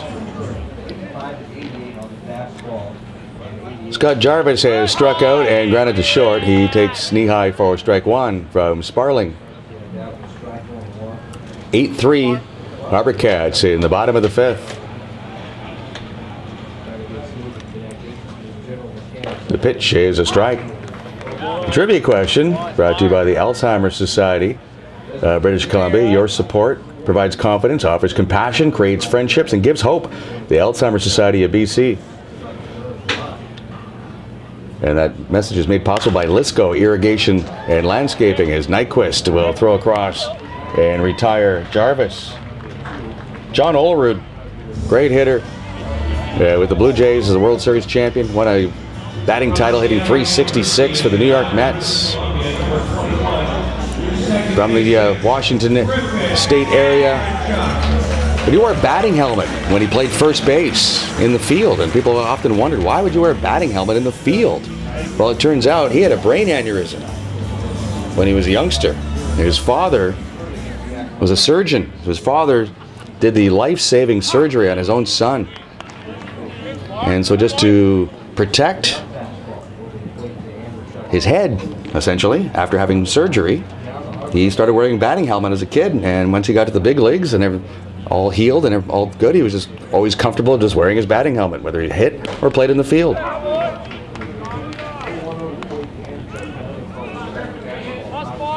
And that is your Alzheimer's Society of BC trivia question for today.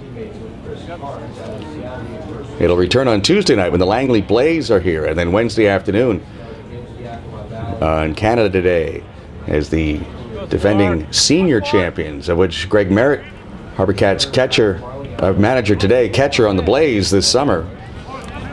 Okay, let's get this right. This past summer, last August, when they won the national championship, Merritt was catching for them in his mid-30s. So the Blaze will be here on Tuesday and Wednesday as Douglas throws into the runner, unable to handle it at first base, although he gave it a good try. Goes Mitch Holland. That'll be an infield single for Griffin Andrechuk. Not an easy play for Douglas. And a dangerous play for the first baseman.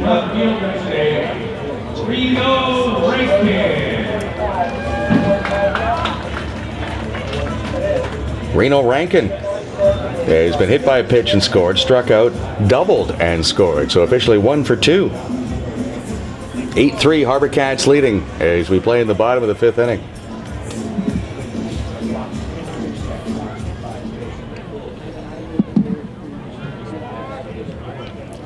Sean Sparling with the pitch. And it's low for a ball. Nyquist at third, Douglas at short. Hirobashi is at second base with Holland at first. Hilpert in left field. Hura in center.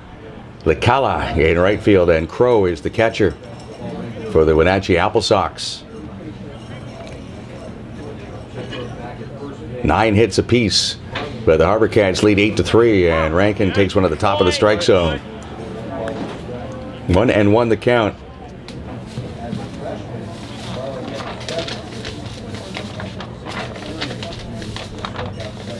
Reno Rankin is 6 feet tall, 180, from West Hill, California. The pitch is outside for a ball.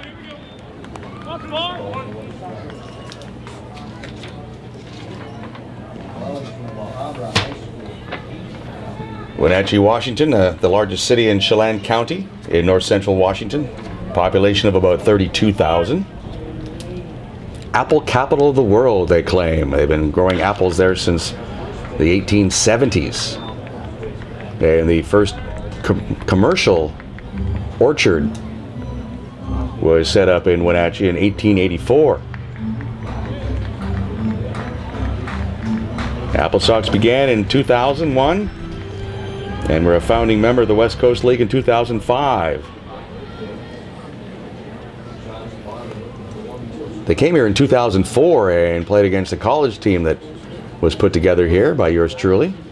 As the runner goes, the pitch in the dirt, but the throw by Crow will get to second base, but late. So it's a steal for Griffin Andrechuk. That was quite a team they had in 2004. The Royals, as the team was called that summer. All collegiate players from Vancouver Island that came home to play. 40-game exhibition schedule, but home and home against Wenatchee, and in the 6 games, twice the Applesox scored over 30 runs on a pretty good team we had here in Victoria, but holy cow, could those guys hit. And then in 2005, I was the first year of the West Coast League, and those same players from Wenatchee won the first championship. They won again in 06, 09, 2010, and 2012. Rankin swings and misses at a good changeup. So the HarbourCats get a man halfway home but can't score, and as we move on to the 6th inning, it is 8-3 for the home side on Shaw TV and HarbourCats.com. It's a Love Salon gift card giveaway. You need a haircut?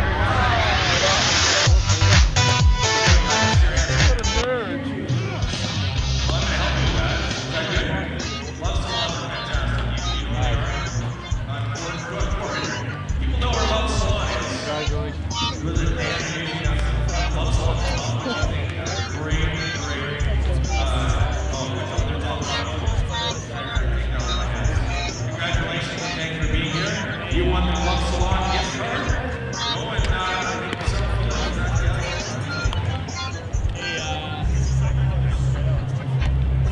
and we've got some giveaways.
Eight to 3 for the HarbourCats as we move to the 6th inning, which is brought to you by Alex Burns and Associates.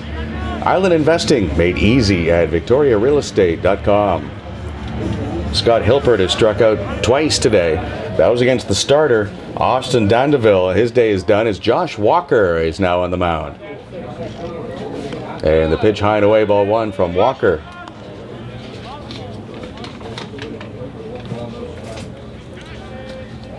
Walker pitched in Bremerton. And in one inning, give up a hit and a walk as Andrzejczyk makes the play eventually at second base.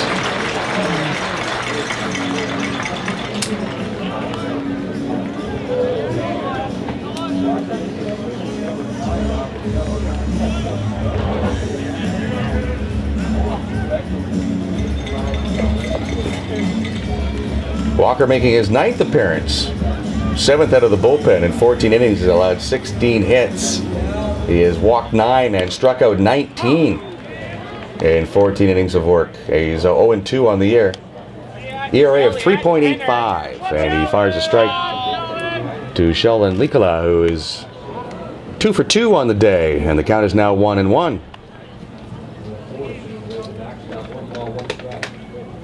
It was Thursday in Bremerton that Walker last pitched, throwing that one scoreless inning against the Blue Jackets. There's a swing and a miss, the count 1-2. He also worked the night before, just 1/3 of an inning, and give up 3 hits.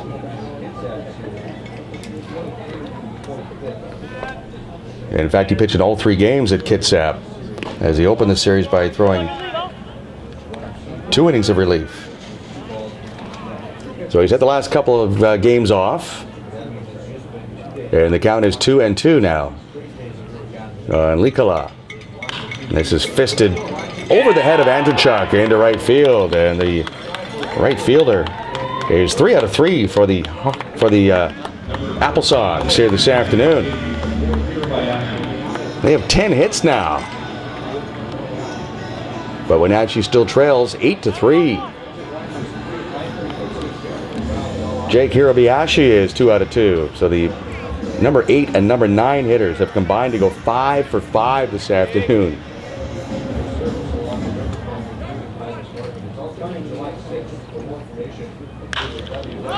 And this ball is in the air to left field. Reno Rankin moves over into left center and makes the catch. A runner on with 2 men out in the 6th inning. This is the only game going at the moment in the West Coast League. Kitsap and Bellingham probably just getting underway. Walla Walla at Klamath Falls, Corvallis at Medford, Cowlitz at Bend, Kelowna at Yakima, all coming up later this evening in the West Coast League. The scoreboard brought to you by Sports Traders. Spring into savings with new disc golf products. Yeah, it's Sports Traders on Discovery Street. Joey Jansen takes ball 1 inside. Jansen is 1 for 3. Swings and misses. Josh Walker is from Chino Hills, California, and throws at Grand Canyon University, where he made 5 appearances this spring. And another breaking ball that's swung on and missed.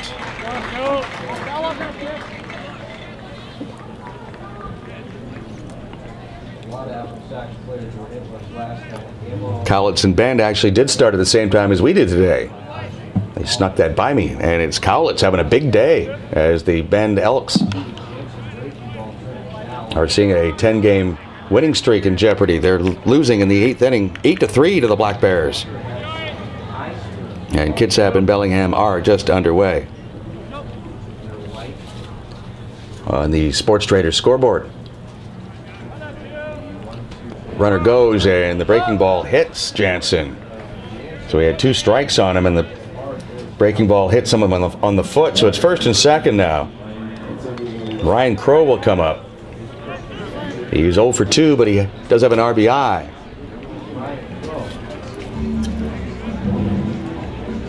Eight runs, 9 hits, no errors for the HarbourCats. 3 runs, 10 hits for the Applesox.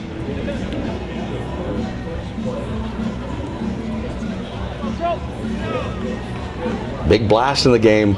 Kevin Amasquita's 3-run home run in the 1st inning, as the HarbourCats put up 5 in the 1st. And the teams have played even since then. Ball 1 to Crow from Josh Walker, who's 5'11", 160. After 5 appearances this spring for his college, now in his 9th game for the HarbourCats. This is pop foul out of play.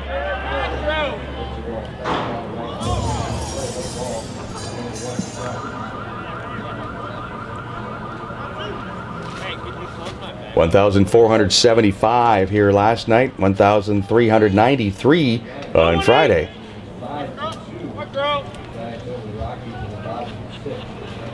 I think Kevin, the intern, feels there's probably 11, maybe 1,200 here today. Here's a pop-up that will land in the bullpen. Faulkner giving chase, dives, but can't come up with it. It's a foul ball. But an appreciative crowd putting their hands together for the Lambic Park grad who now plays at Salt Lake City Community College in Utah.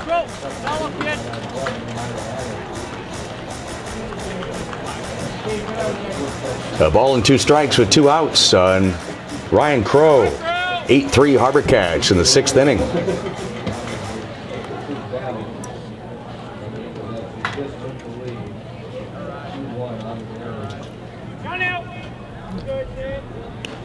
And Crow barely stays alive.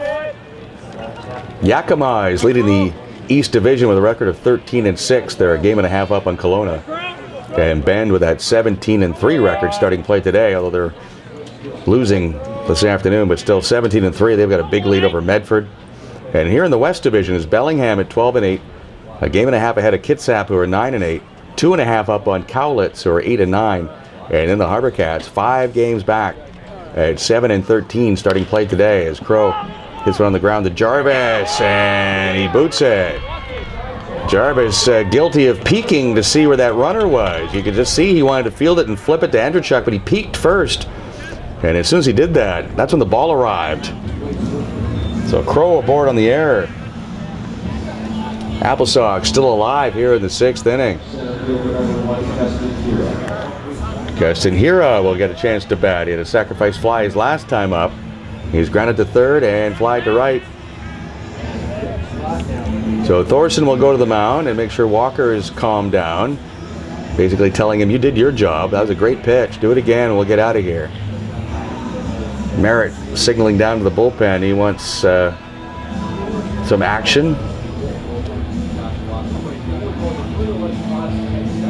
That'll be Nick Wojciak, the lefty, who will get the call to get going.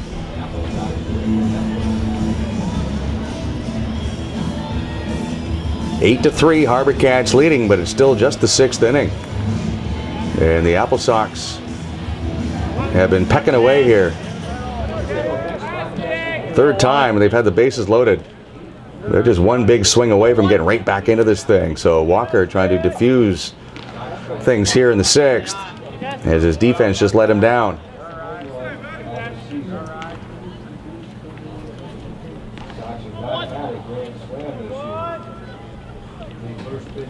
And the pitch will go all the way to the screen. That'll get 1 run home. Yeah, Likula will come in from third on the wild pitch. So things going from bad to worse.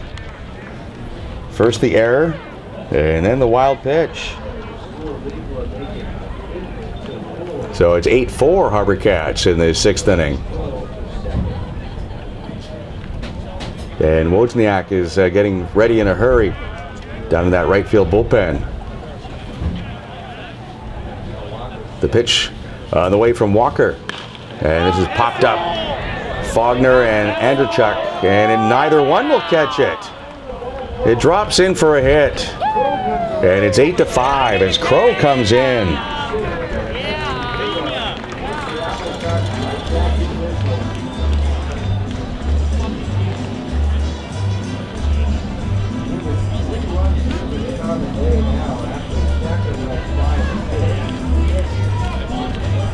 Number 26, first baseman Mitchell Holland. Crow and Jansen coming in to score. Wow, that ball appeared like it should have been caught. And instead it's a single and 2 RBI for Hira, and he has 3 runs batted in on the day. And now the Applesox are back in this game. It's 8-6. Mitchell Holland the batter, and he takes knee high for a strike. So 6 runs on 11 hits now for Wenatchee.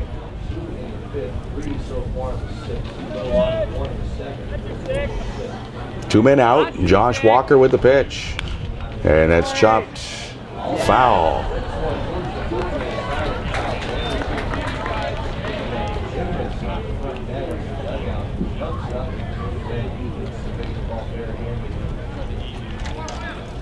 Holland today has struck out, grounded to short, and singled. 1 for 3. Yeah, he takes that breaking ball outside. Holland was 1 for 4 last night. But had 3 hits, including a home run here on Friday night.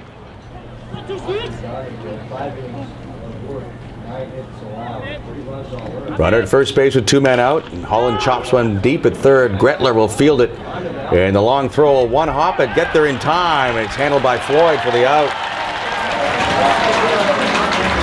But it's a 3-run inning for the Applesox, and we've got ourselves a ball game at Sports Traders Diamond as we go to the bottom of the 6th. It is 8-6 for the HarbourCats on Shaw TV and HarbourCats.com.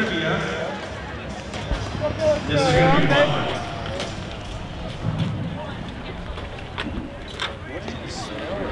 How smart Daddy do it again? They're here from Vancouver, so I'm going to make something funny together. Your name is? Your name is? These are the skill testing questions. Your name is? It is not, it's George. I know you. You're A, you're B, and you're C. And here's our question for today. That baseball classic song, Center Field, was performed by which artist? Is it A, Karen's answer of John Cougar Mellencamp? Was it B, Joan's answer of Jose Canseco? Was it C, Frank's answer, George's answer, of John Fogarty? Who is it, A, B, or C? C it is. You're the big winner of the Sports Bar and Lounge. Except you're not from here, so you win. So there we go. Thanks for coming over from Vancouver today, guys. You don't spend much time in bars either, I know that. Or maybe you spend a lot of time in bars, we don't know. Thank you for the Upper Deck Sports Bar and Lounge and karaoke for that music trivia. Reminder to keep your ticket and head to the Upper Deck Sports Lounge, 15% off food. And win to enter 2 tickets in the Seattle Sea. Pretty good prize there. Now batting number 20 for Oregon State University, third baseman today, Michael Gretler. Michael Gretler will lead off the bottom of the 6th inning for the HarbourCats. It's another shootout here at Sports Traders Diamond. 8-6. HarbourCats leading the Wenatchee Applesox, but it was 5-0 for the Cats after 1 inning. Gretler takes knee high for a strike from Sean Sperling.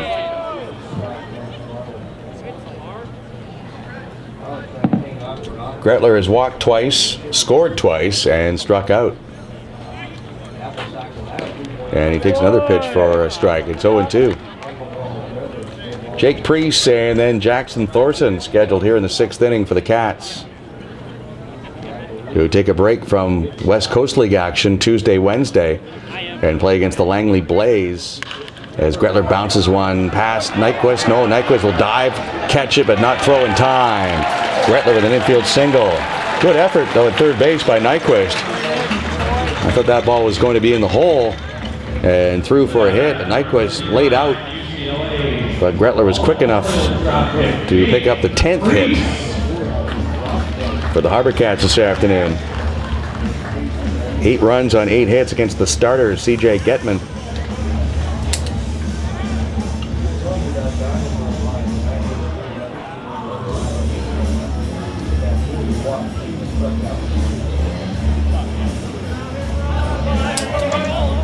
Jake Priest has flied to center, walked, and reached on a fielder's choice.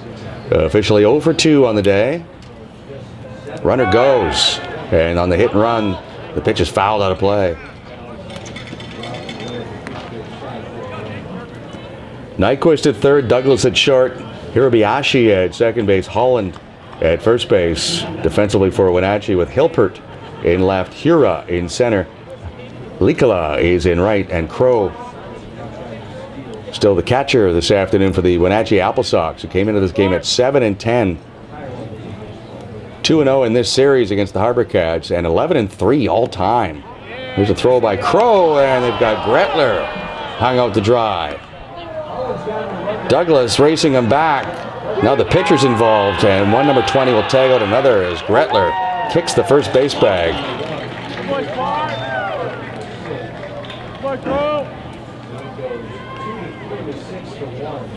1 ball, 1 strike to count on Priest.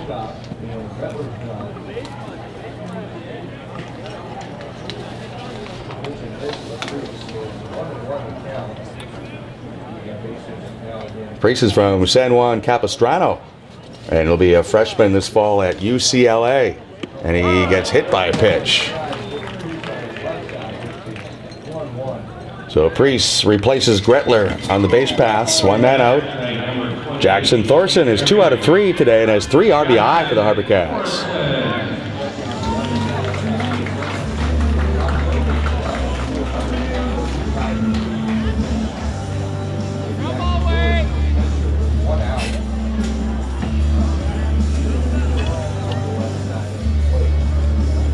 The 6th inning of today's game is being brought to you by Alex Burns and Associates. Island investing made easy at victoriarealestate.com.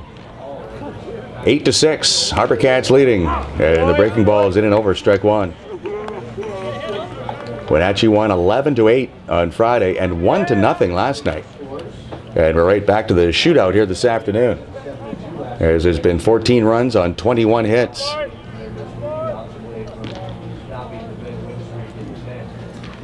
The pitch by Sparling is fouled out of play by Thorson.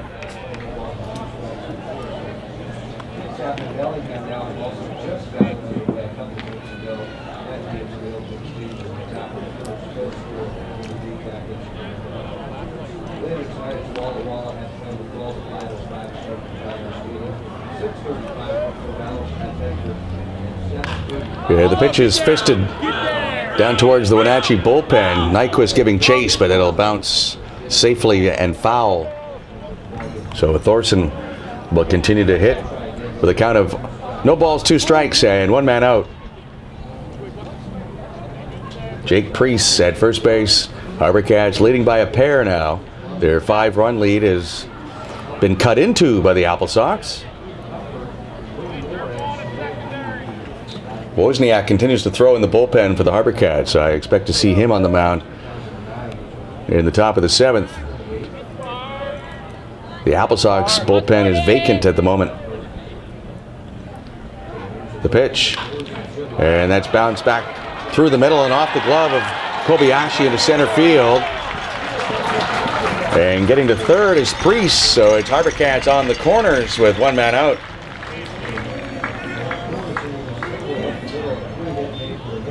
Thorson is 3 out of 4 on the day. And the hit totals are now even at 11 apiece.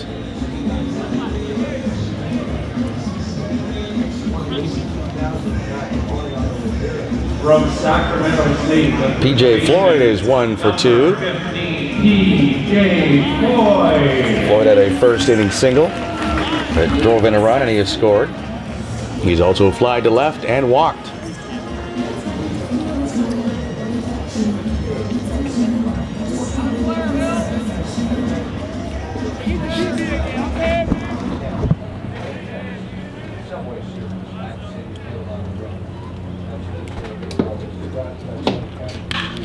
This is sharply hit to Kobayashi, who bobbles, will flip to second for 1 out. The throw to first will not be in time, and the bobble costs the Applesox a run. That should have been an inning-ending double play.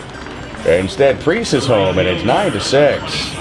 Salt Lake Community College, Chris Wagner. This has not been a stellar day defensively for either side, although there's only 1 error on the board, but there have been many missed plays, and that one included. You can't give an error on that. You can't assume a double play will happen, but you know, in that Wenatchee dugout, they're shaking their head. That should have been the end of the inning. But Chris Faulkner is able to bat now with 2 men out. Faulkner's been aboard all 3 times, and that one gets by Crow. So a wild pitch moves Floyd to second base.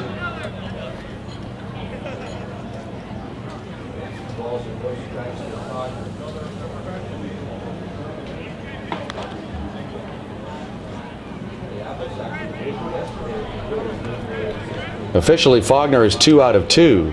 I had an error against the shortstop Douglas, but the official scorer said no. So some hometown scoring.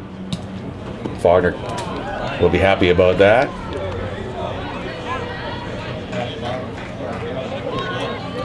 2-1 the count on Faulkner. He bats with the runner at second and 2 men out. A run home. HarbourCats now lead by 3. The pitch by Sparling, and that's fouled at the plate. Kevin, the intern, not watching this game at all. He's watching MLB action this afternoon, and he tells me that Matt Duffy of the San Francisco Giants is just a single away from hitting for the cycle against Colorado. And you don't know what the cycle is. Well, in one game, if a player hits a single, double, triple, and home run, it's very rare as Faulkner gets called out on strikes to end the inning. And the single is that's the easy one, and that's what Duffy, the Giants, need. So I'll watch this game, and Kevin, the intern, will watch the Giants game and keep us posted as the Cats score 1 in the 6th. We'll move on to the 7th inning. It's 9-6 for Victoria on Shaw TV and HarbourCats.com.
pitcher of the day into the ball game for the HarbourCats as Nick Wojcicki will come in.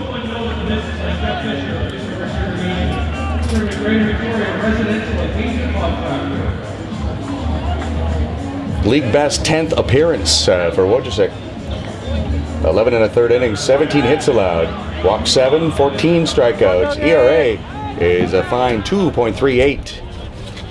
It's 9-6 for the HarbourCats as we play the 7th inning, which is brought to you by Wilson's Transportation, locally owned and operated since 1962 with over 90 vehicles to rent.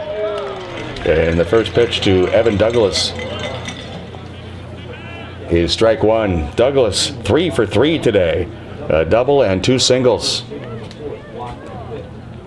The pitch, off speed and away. 1 ball, 1 strike.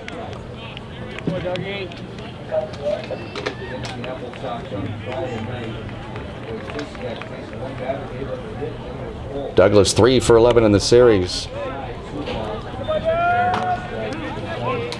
Correction.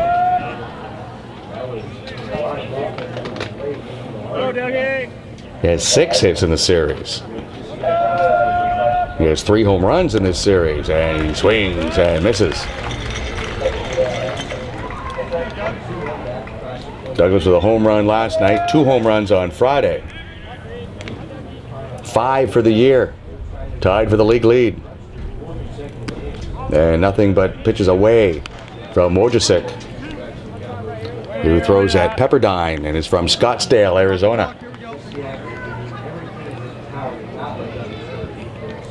Lefty versus lefty, the pitch. Fouled straight back. Nick Nyquist and Scott Hilpert scheduled to bat here in the 7th inning for the Applesox, who have the brooms out in the dugout.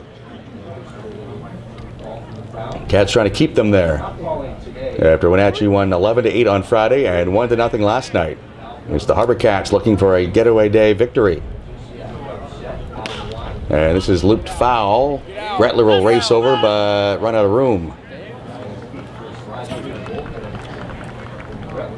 A full count on Henderson.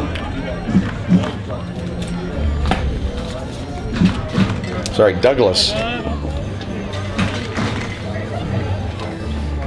Evan Douglas from Spokane. Swings and misses. Wojcicki with the strikeout.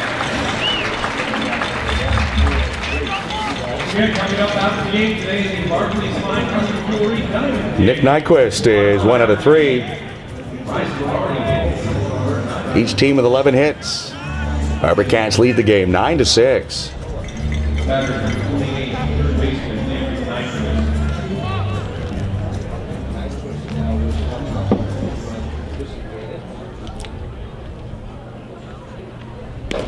The pitch from Wojcicki is a strike.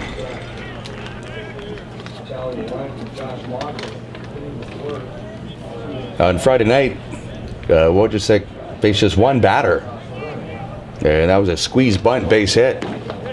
As he misses low for a ball, it's 1-1. And he threw 2/3 of an inning on Wednesday in Bremerton, retiring both batters. This is chop foul near Hilpert in the on-deck circle.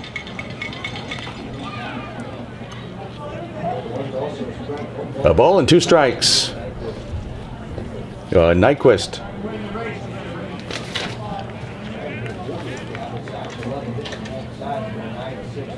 "6'3", third baseman. Takes a nice breaking ball for a call strike 3. Wojcicki with back-to-back strikeouts to start his day.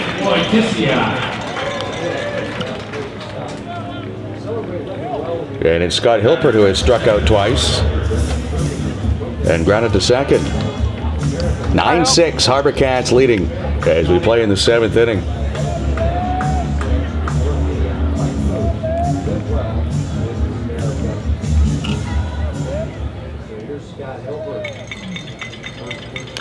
This is bounced to Gretler at third.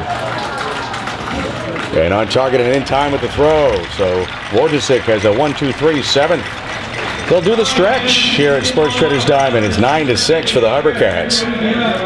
on Shaw TV and HarbourCats.com. And Wenatchee Yoga providing yoga instruction for HarbourCats players this season. Thank you very much. Time to say, take me out to the ball game.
The batter for your HarbourCats from East LA College, number 11 center fielder Kevin Amesquita. Into the bottom of the 7th inning, which is brought to you by Wilson Transportation, locally owned and operated since 1962 with over 90 vehicles to rent, and the official carrier of your HarbourCats. Kevin Amesquita fails to bunt, and it's 0-1. Amesquita with the big hit in this ball game as the Cats lead the Sox 9-6. Amesquita with a 3-run homer in the first of CJ Getman. HarbourCats had a 5-run first inning, capped off by the Amesquita long ball to right. He's down in the count 0-2. Since the home run, he's grounded out twice.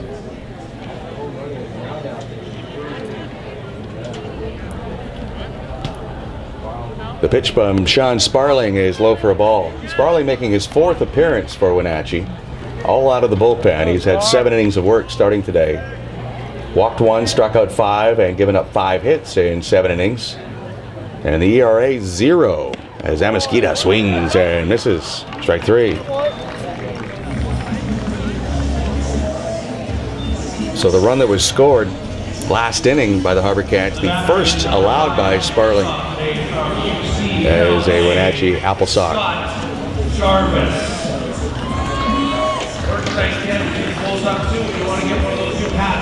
HarbourCats shortstop Scott Jarvis is 0 for 3. He's grounded out twice and struck out. And there's strike 1 to the right-hand hitter. Griffin Andrechuk is on deck for the HarbourCats, who lead 9-6. Sparling's breaking ball is in and over for a strike. Will Hunter is your home plate umpire. Dan Rogers at first base and Chet Moss at third.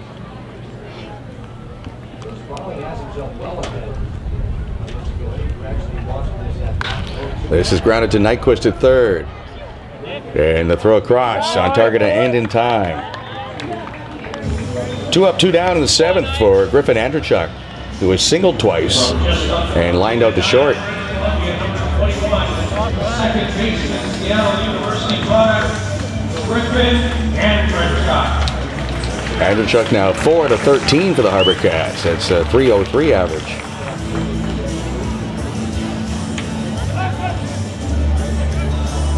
Base is empty with 2 men out.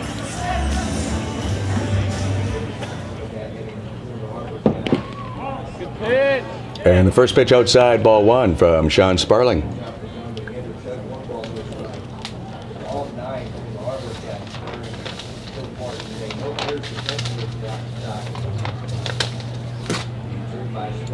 The pitch is knee-high for a strike. Outfield shallow for Andrechuk, but straight away, and the infield back.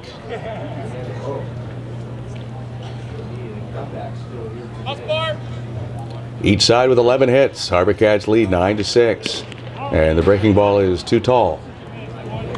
2-1 the count on Andrewchuk. Reno Rankin on the top of the order waiting on deck. Singles his last 2 times up with a 13-14. Also has stolen bases time on base. The pitch is popped straight up the chute. Ryan Crowe throws away the mask and makes the catch to end the inning. On to the 8th inning, 9-6 for the HarbourCats on Shaw TV and HarbourCats.com.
For the HarbourCats through 7. And the 8th inning brought to you by Freedom 55. Freedom today, freedom tomorrow.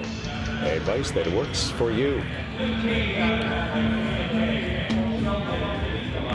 Sheldon Likola will lead off for the Applesox with Jake Hirabayashi on deck, and then Joey Jansen against the lefty Nick Wojcicki in strike 1. And there is action down in the HarbourCats bullpen. The pitch is low for a ball. Likola is 3 for 3 today. 3 straight singles. He has scored twice and driven in a run. The number 8 and 9 hitters have combined for 5 of the 11 Applesox hits here on this overcast but muggy afternoon in Victoria. Surprised the lights haven't been turned on, quite honestly. I know it's weird for an afternoon game, but it has been rather dark here today compared to what we've seen to the first 11 home games.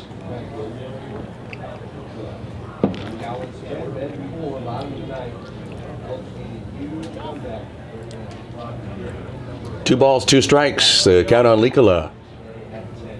And this is looped into left field, and that's base at number 4 for the right fielder of the Wenatchee Applesox.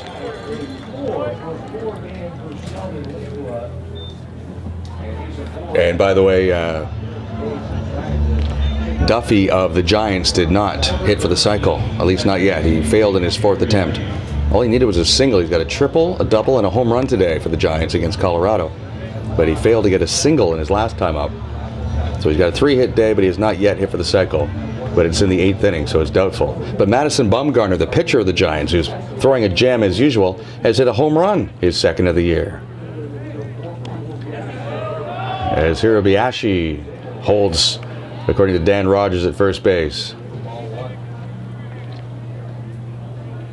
Hirabayashi is 2 out of 3.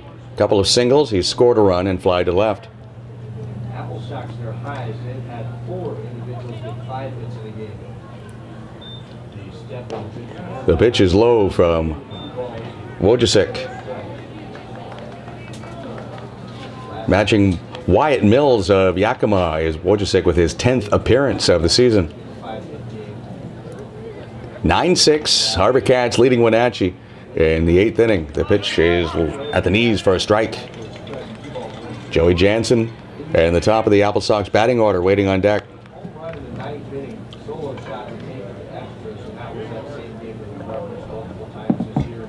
in which Hunter Wells, the Applesox starter last night, delivered the go-ahead RBI. Here's a ground ball to short. Jarvis will go to Andrzejczyk for one. The throw to first, not in time. And again,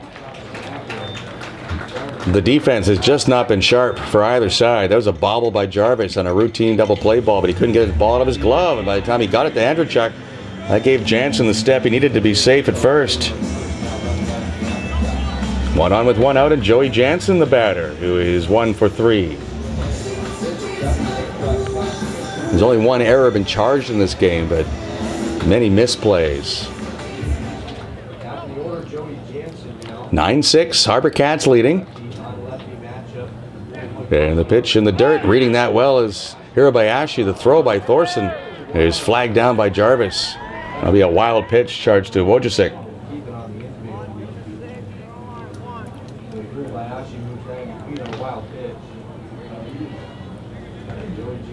Only the third inning and the 7th inning today have gone with zeros for both sides. Every half inning otherwise, someone has scored today. 15 runs on 23 hits. And that's punched by Jansen into left field. Hirabayashi will be stopped at third. Applesox on the corners as Jansen has his second hit of the day. The HarbourCats now have given up 13 hits. Wenatchee only had 3 last night. They had 14 on Friday night. And again, the flags are limp in left field. It's rare that we have no wind here at Sports Traders Diamond. So that's good news right now for Wojciech. And Alec Omeda will come out of the dugout either with a message for his infield on this first and third situation and or buying time for the bullpen.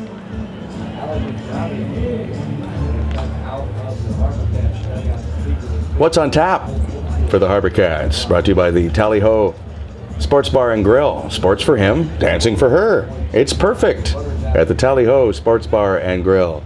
Well, the Cats are home Tuesday night. And Wednesday afternoon, you can spend Canada Day right here at Sports Traders Diamond.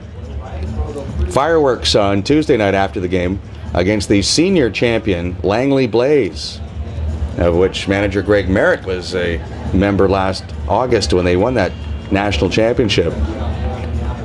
Then the Cats go on the road for next weekend. It's Friday, Saturday, Sunday at Corvallis, and returning home Monday, July 6th for a 6:35 start against the Kitsap Blue Jackets. That's what's on tap. Brought to you by the Tally Ho Sports Bar and Grill and HarbourCats.com/tickets to buy your ducats online. And the pitch from Wojciech is taken outside by Ryan Crow.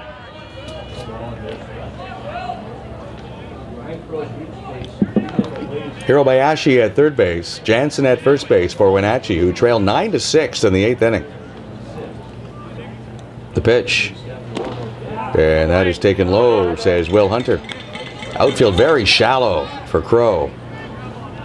And again, with no wind to help the hitters today, whatever Crow is going to do as far as power goes, he's going to have to supply it.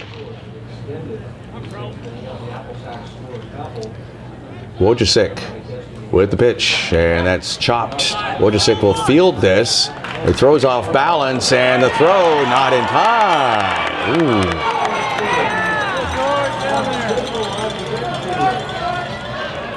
Good hustle by Crow. No one comes out of the dugout to argue that. PJ Floyd trying to flinch, but Dan Rogers says no, he beat the rap. So it's now 9-7. Center fielder, number 1. Second RBI of the game for Crow. And Hirabayashi scores from third. Runners at first and second now for the Applesox. That was trouble right off the bat when it popped up in the air. And Wojciech did all he could to get over to first base. Crow, though, was able to leg it out.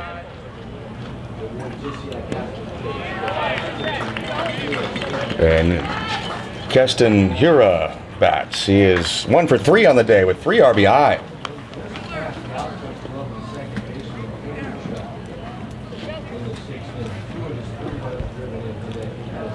Go, Cass.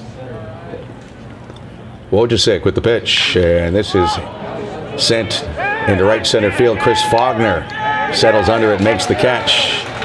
And the throw to third base is well off target, but Gretler goes and gets it.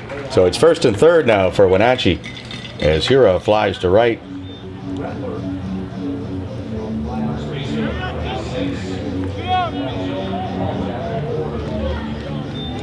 Jansen moving to third. Crow stays at first. 9-7 now. HarbourCats leading in the 8th inning. On the West Coast League scoreboard, brought to you by Sports Traders, where you can spring into savings on Discovery Street.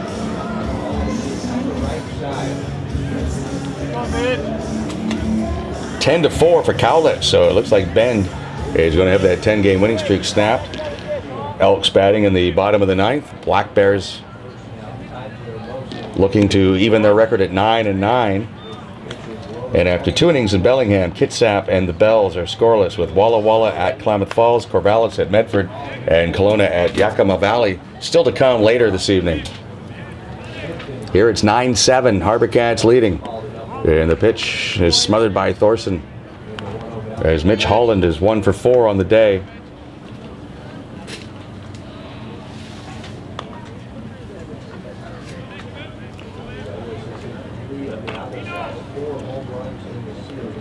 Runners at first and third with 2 men out. The pitch, and that's downstairs again. Defensively, it's still Michael Gretler at third base, Scott Jarvis at shortstop, Griffin Andrzejczuk playing second base today for the HarbourCats, with PJ Floyd at first, Reno Rankin in left field, Kevin Amaskita in center field, Chris Faulkner patrolling right field with Jackson Thorson doing the catching. And it's Nick Wojcicki who throws knee high for a strike. Austin Dondeville was the starter today for the HarbourCats, who in 5 innings gave up 3 runs on 9 hits. He walked 1 and struck out 3. Josh Walker gave up 1 run in 1 inning. And now it's Wojcicki, and the pitch is foul down in the bullpen, where there are 7 members of the Applesox standing around looking like a municipal road crew. All they're missing is a shovel to lean on.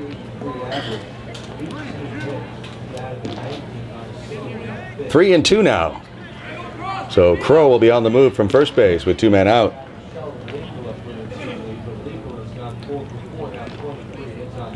The pitch to Holland is bounced to the shortstop Jarvis, and he'll have to go to first base and hurry, and he'll get there. So 2 men are left. 1 run home in the 8th. It's now 9-7. HarbourCats leading Wenatchee on Shaw TV and HarbourCats.com.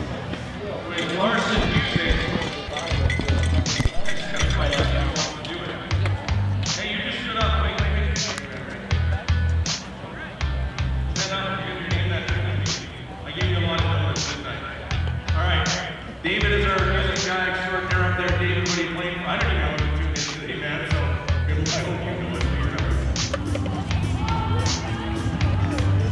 Oh, man, you can't be held asking for help.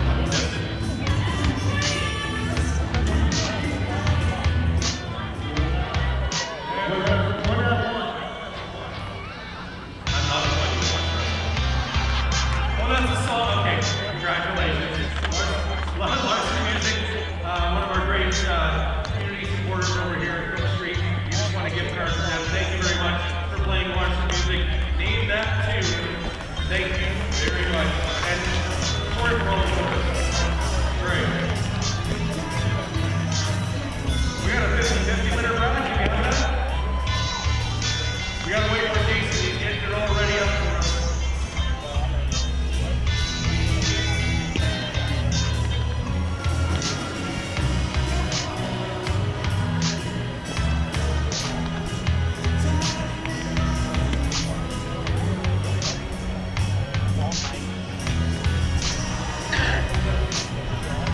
We are ready with the 50-50 winner for today. You have 5 minutes after I announce it to get the information who's claiming your prize of $644. It's a blue ticket. That's the right color.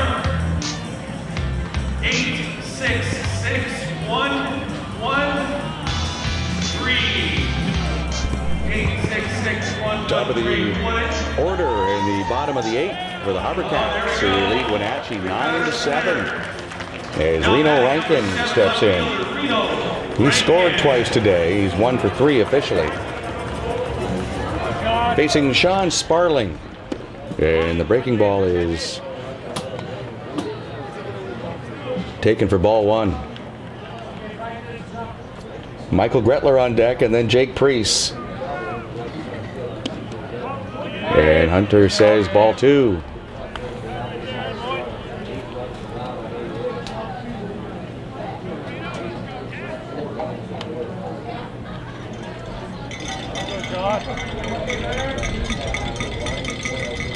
Rankin is 6 out of 32 with the HarbourCats. He came in batting 172, and he takes that breaking ball for a strike. 1 and 2. Rankin plays at LA Mission Junior College, and this is bounced towards Hirobayashi, who makes the play at second base. 1 out in the 8th inning for the HarbourCats. And Michael Gretler will bat. He's walked twice and has a single, also a strikeout. So officially 1 for 2. And 2 runs scored. Lots of Major League Baseball today. Nationals and Phillies playing a doubleheader. Washington won the first game 3-2. Phillies lead the second game in the 4th inning 8-3. And the Reds and Mets playing an old-fashioned back-to-back doubleheader. Not the day-night job, but just playing 18 in one day as the pitch is a strike. Mets won the first one 2-1 in 13 innings, and they lead the second game over the Reds 3-2 in the 6th. The pitch outside for a ball. Mariners and Angels down in Anaheim are 2-2 in the 10th inning. Giants lead Colorado 6-2 in the 8th. Kansas City ahead of Oakland 5-2 in the 8th. And in the 9th inning, it's Arizona leading San Diego 6-4 as Gretler swings and misses. 1 ball, 2 strikes, no one on base with 1 man out. And the HarbourCats leading 9-7 in the 8th inning. Blue Jays won today. They defeated Texas 3-2. Tigers over the White Sox 5-4. Dodgers shut out Miami 2-0, and the Red Sox beat Tampa Bay 5-3. Gretler takes low, and it's 2-2. Braves edge Pittsburgh 2-1. Baltimore shut out Cleveland 4-0. And I believe when Kevin the intern gets home, you'll be able to watch the Cardinals and the Cubs, I believe. It's Sunday night baseball as this bouncer goes foul near the third base bag. The 50-50 was claimed. Thank you to the Reed Society for your support of HarbourCats baseball and all the great programming. 9 runs, 11 hits, and 1 error for the HarbourCats. 7 runs, 14 hits, no errors for Wenatchee. Anyway, still a little bit hungry. Romeo's Pizza is $2 a slice if you want to get over there and get a slice of pizza. Waller Tuesday through Thursday, 7:05 first pitches and all those days. Starting pitchers still yet. Sparling waiting for Gretler to get reestablished in that right-hand batter's box, and now the pitch from the right-hander is taken for a ball, and it's 3-2. Win it.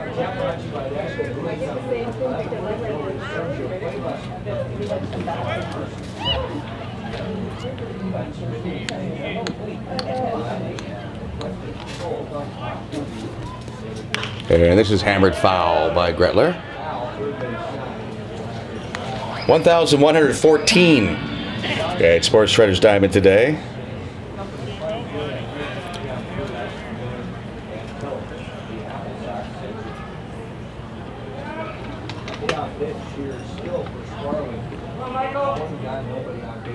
Just under 4,000 for the weekend of attendance here as the HarbourCats continue to lead the West Coast League. And for the 3rd time today, Michael Gretler has drawn a base on balls. This one comes with 1 out, and Jake Priest to the plate. He's been hit by a pitch, also walked. Officially 0 for 2 on the day. Number 39, designated hitter, Jake Priest.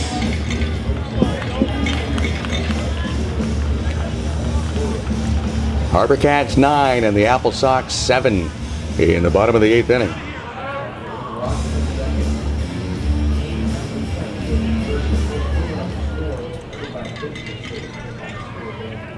Runner goes, the pitch way inside, in fact, all the way to the backstop. So Gretler will go to second base. Interesting choice for the official scorekeeper. He was running on the pitch. Is it a stolen base or a wild pitch? I say let's pad the stats and give him the steal.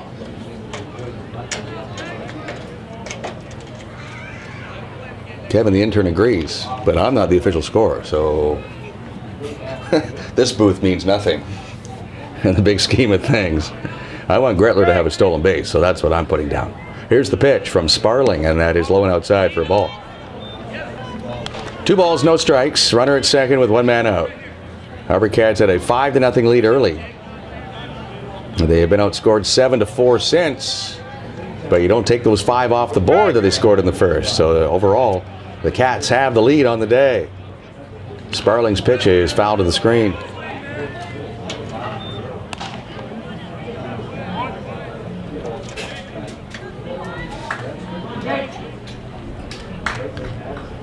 Some more stirring in the Wenatchee bullpen.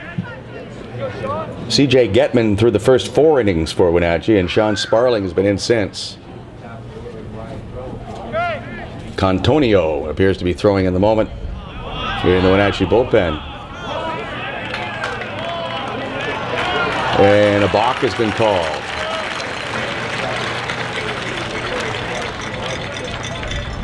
Josh Mitchell got called for a balk on Friday night. And here Chet Moss calls one on the pitcher Sparling.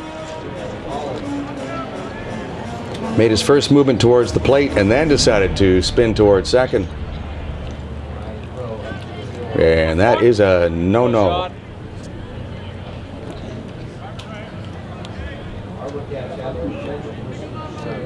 AJ Prozac, the manager of the Applesox, has been loath to bring the infield in, but he has no choice here. Trailing by 2 in the 8th inning. He brings all 4 infielders up on the grass. And the pitch gets through Crow, and so it's a gift run. HarbourCats now lead by 3. As coming home to score is Gretler on the wild pitch after a balk. Can't get a more gift-wrapped run than that one. A walk, stolen base, balk, wild pitch. 10-7 HarbourCats.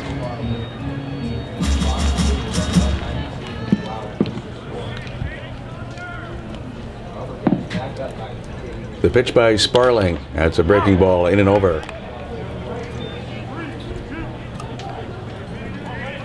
Three and 2 on Priest.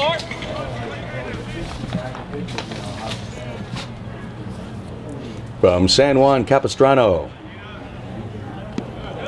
And the pitch away for a ball.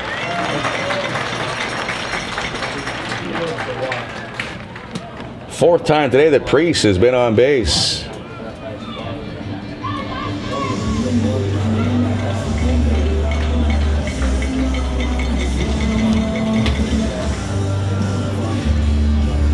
Jackson Thorson has had a big day. He is 3 out of 4. He has 3 RBI for the HarbourCats this afternoon.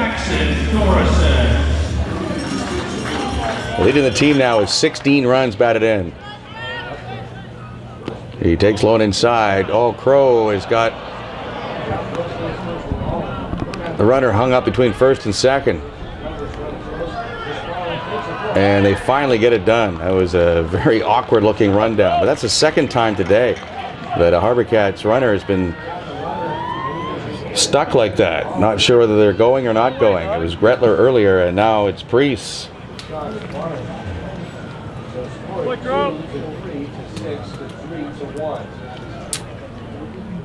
So the count 1 ball, no strikes on Thorson,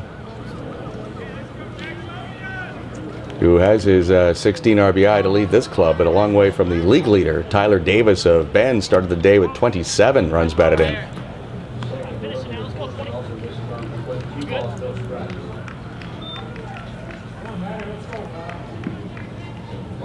10-7, the HarbourCats in the lead over Wenatchee this afternoon as Thorson comes up empty after a big hack.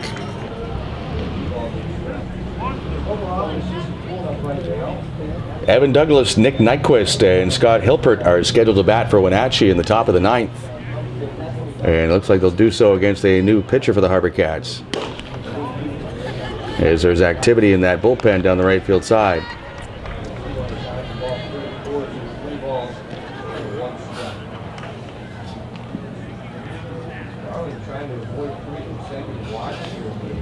The pitch, and low for another ball, another walk.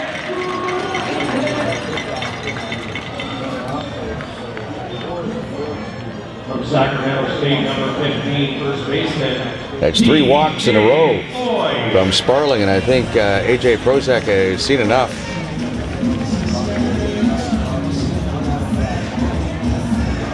And in fact he has, as Anthony Contonio is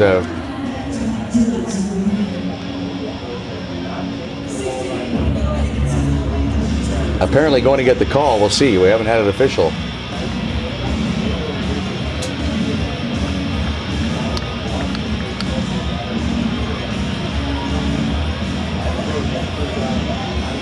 Prozac in a long conversation here with Sparling and Crow.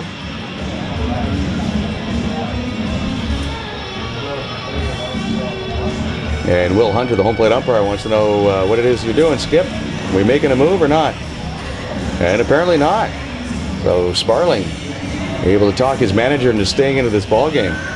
It's 10-7 for the HarbourCats.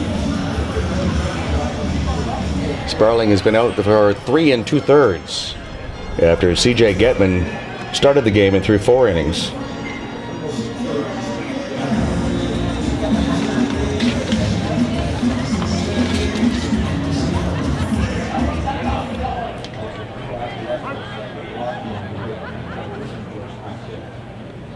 Eight walks allowed by Wenatchee this afternoon, as the pitch to PJ Floyd is taken outside, ball 1.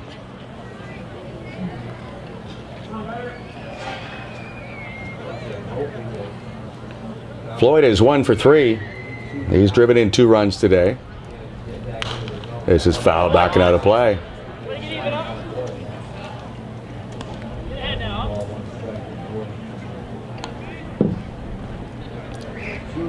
I'm sure the folks that have qualified for the Barclays Fine Jewelers Diamond Dig are getting their spoons ready as we play in the bottom of the 8th here. And after the game, as the comebacker will end the 8th inning, Sparling will retire Floyd.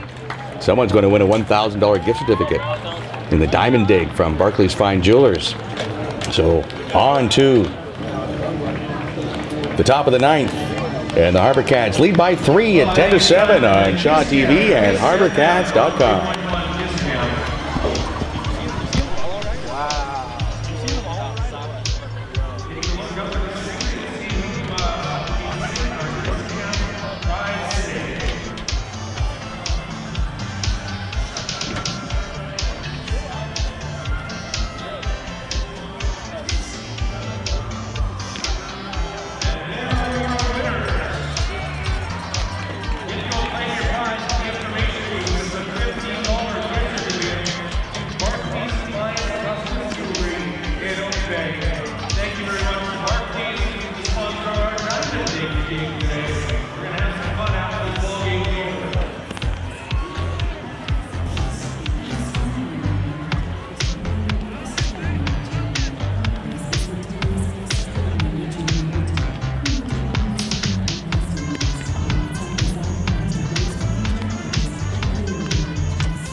The ninth inning of today's game is brought to you by the Alzheimer's Society of BC. There's a rising tide of dementia in BC, but there's hope if we act now. This message made possible by Lisco Irrigation and Landscaping. As Evan Douglas fouls off the first pitch.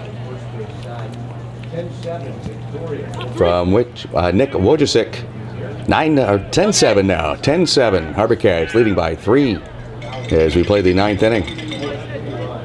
5 in the first, 1 in the second, 2 in the fourth, and 1 in the eighth for the home side. And the breaking ball is too high, says Will Hunter. Wenatchee with a run in the second, 2 in the fifth, 3 in the sixth, and 1 in the eighth. Wenatchee has out-hit the HarbourCats 14-11. Evan Douglas swings and misses. Douglas today is 3 out of 4. A double and 2 singles. Austin Dondeville started today, went 5 innings for the HarbourCats, gave up 3 runs on 9 hits. Josh Walker gave up a run on 2 hits in the sixth, and it's been Wojcik since. Yeah, right now he's looking for the 3-inning save. Kyle Francis has been throwing in the bullpen in case Wojcik needs help.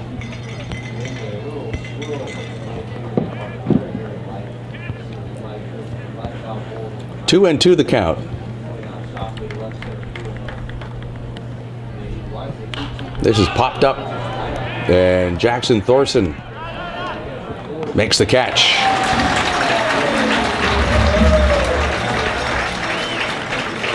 Nick Nyquist is 1 for 4.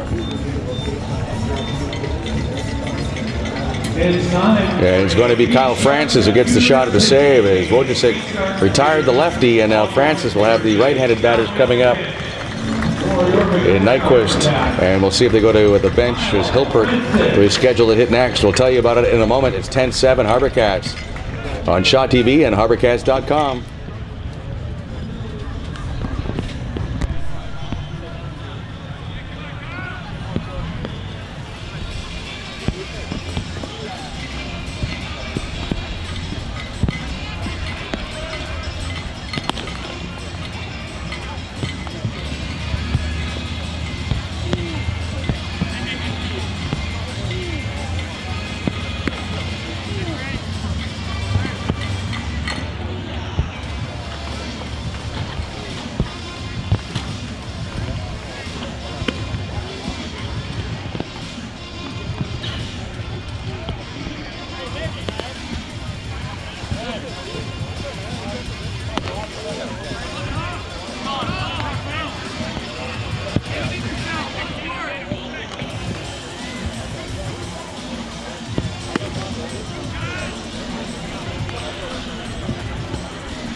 Top of the ninth inning and 10-7 HarbourCats leading.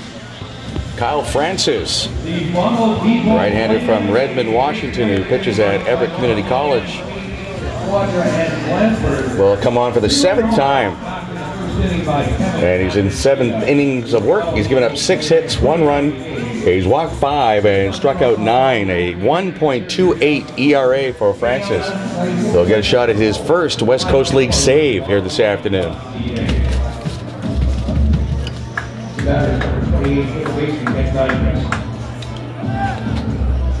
And actually, no, he will not qualify for a save here. He did not start the inning leading by 3. He'll just finish the game. He does not get credit for a save, leading by 3.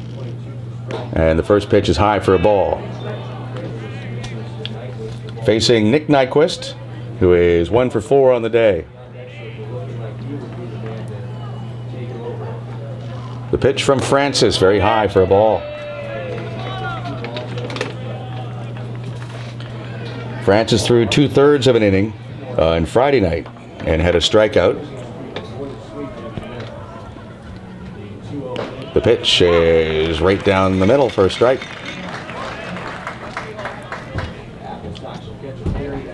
Francis in high school this year hit .383, and he also pitched 51 innings. And this is line to left, a base hit for Nyquist, his second of the day, and the 15th of the afternoon for the Applesox. Only Klamath Falls had a lower team batting average starting the day starting the series than Wenatchee. HarbourCats had dropped to 227, so they were below the Applesox, and Klamath Falls was hitting just over 200. But the Sox swung it well this weekend for the most part. Just 3 hits last night, but they had 14 hits on Friday and 15 today, as Danny Amaral will pinch hit. Son of former big leaguer Rich Amaral. Danny from Huntington Beach, a freshman at UCLA. He was 0 for 4 as a starter last night and 2 for 6 on Friday, and he gets hit by a pitch by Francis. So all of a sudden now, with one man out, the tying run is at the plate potentially.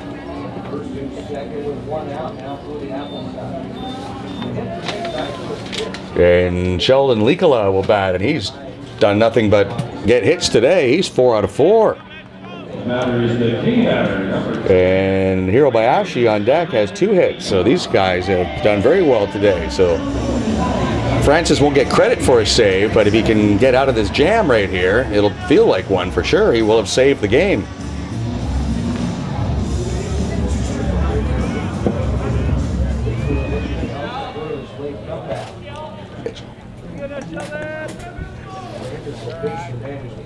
Infield at double play dap for the HarbourCats, who lead 10-7 in the 9th inning. And the pitch from Kyle Francis is a ball. So Josh Mitchell is throwing down in the bullpen.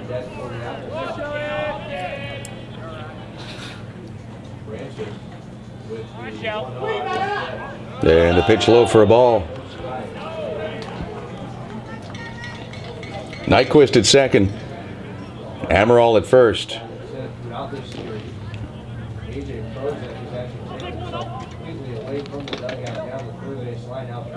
on, Sheldon.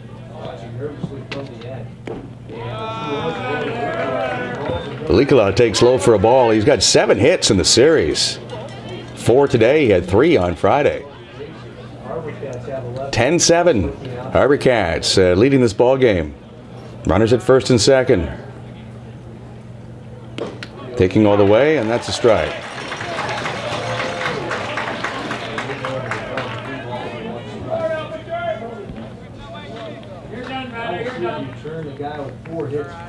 The pitch from Kyle Francis, outside for a ball, and the Applesox have loaded the bases here in the 9th inning. It's the 4th time today that the bases have been loaded, and Greg Merritt stomps to the mound. He's going to make another pitching change, it appears.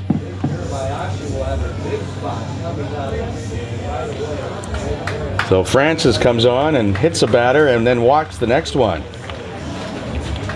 So it will be Josh Mitchell who will be in a save situation. HarbourCats lead by 3, but the bases are loaded. And we'll keep it here. As Mitchell comes in from the bullpen down in that right field corner. Mitchell had a rough go of it on Friday night. Inning in the 3rd, gave up 3 runs on 4 hits to the Applesox, and he walked a batter.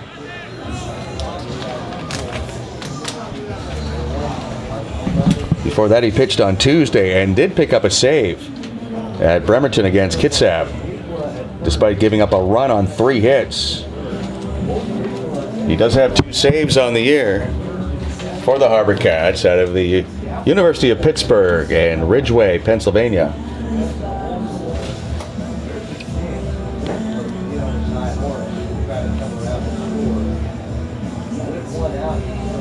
This will be the 8th appearance for Mitchell.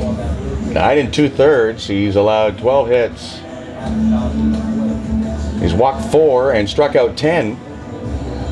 No wins, 2 losses, and the 2 saves. And the ERA, rather inflated, but that'll happen sometimes to a reliever. It's 7.44. But he doesn't care about that right now. a 6:35 starter. He just wants his third save. And he has a 3-run cushion with which to work. HarbourCats scored 5 in the first inning. Kemen Amaskita had a 3-run home run. And then it was 6-1.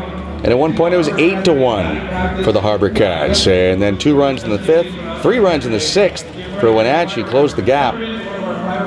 And now it's 10-7 for the HarbourCats. So Nyquist at third, Amaral at second, Likala is the runner at first. And Josh Mitchell is the 4th pitcher used this afternoon by the HarbourCats. Batter for the Applesox, number 14. Jake Hirabayashi. So Wojcik goes 2 1/3 after Walker pitched 1 inning, and Dondeville, the starter, went 5. So here we go with Mitchell facing Jake Hirabayashi. And the base is full of Applesox. The pitch, and that is in for a strike. It's like, I don't know, Kevin, the intern, it's like there's a bushel full of base runners out there.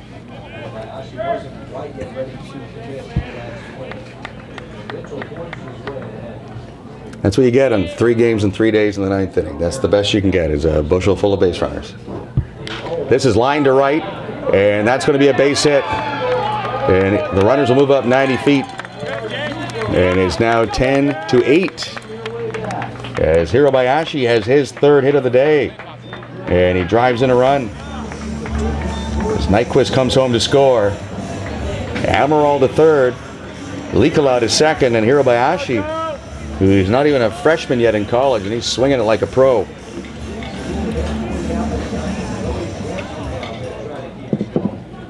Now it's Joey Jansen. And he is 2 out of 4 on the day. The pitch is low.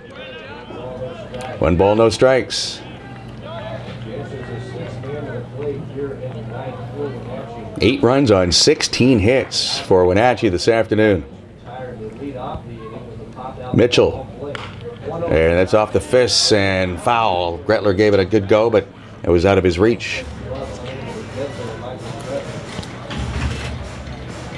HarbourCats 10 and Wenatchee 8 as we play the 9th inning on a muggy afternoon, void of sunshine for the first time this year at Sports Traders Diamond. Lefty versus lefty, and a pitch by Mitchell. And that's lined to center field, and that will get down for another hit. And again, the runners move up just 1 base at a time, but now it's 10-9. HarbourCats lead. Joey Jansen with his 3rd hit of the day, and he drives in a run.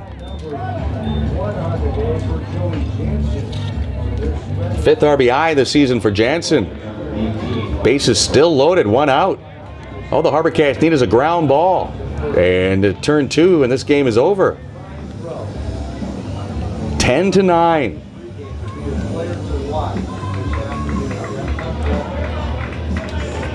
HarbourCats are 2-4 this year in 1-run games. And this has become a 1-run game. The pitch from Mitchell to Crow, and that's into right field. Faulkner's got a great arm. Here's the catch. Here's the throw to the plate. And sneaking around, forcing to tie the game, is the runner from 3rd. And now we got an interesting situation. They're going to throw to the plate, and they'll have a run down here as Kobayashi will be out. So the Applesox run themselves out of an inning. But they do tie the game on the sacrifice fly. Hit by Crow. As Amaral is able to sneak around the tag. And it's now a 10-10 ball game. So Mitchell is charged with a blown save. And the HarbourCats come up in the bottom of the 9th inning in a 10-10 tie. On Shaw TV and HarbourCats.com.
Bottom of the ninth inning, a 10-10 tie at Sports Traders Diamond, and Victoria's own Chris Faulkner, who plays at Salt Lake Community College, lines the first pitch foul and has them ducking around Floyd's Diner. As the new pitcher is Anthony Cantonio, and the first pitch that's out of the strike zone evens the count at 1-1.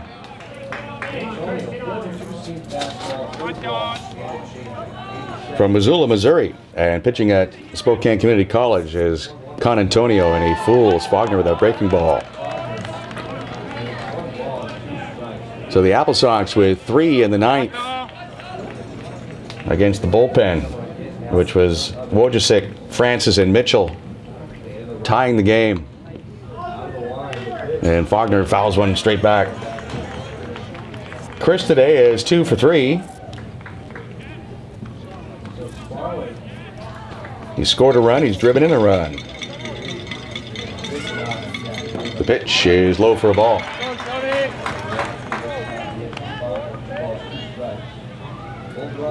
Kevin Amasquita, he's on deck.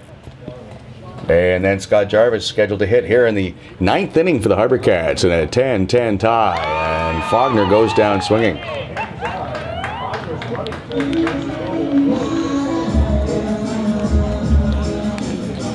Amasquita with a 3-run homer in the first inning, and since then has grounded to short, grounded to second, and struck out. 1 for 4 on the day. 10 runs on 17 hits for Wenatchee. 10 runs on 11 hits for the HarbourCats.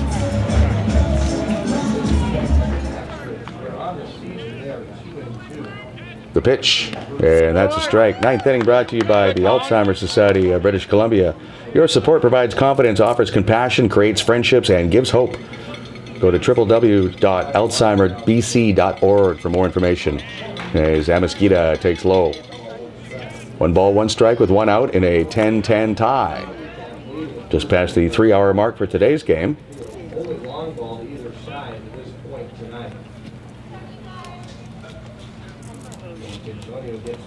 Cantonio making his 4th appearance for the Applesox. And this pitch is a big swing and a foul at the plate from Amasquita.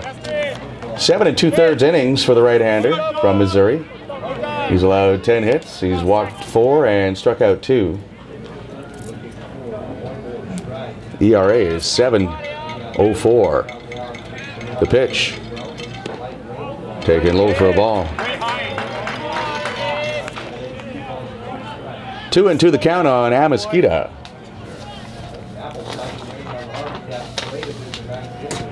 From Covina, California, the left-hand hitter takes low and inside, ball 3.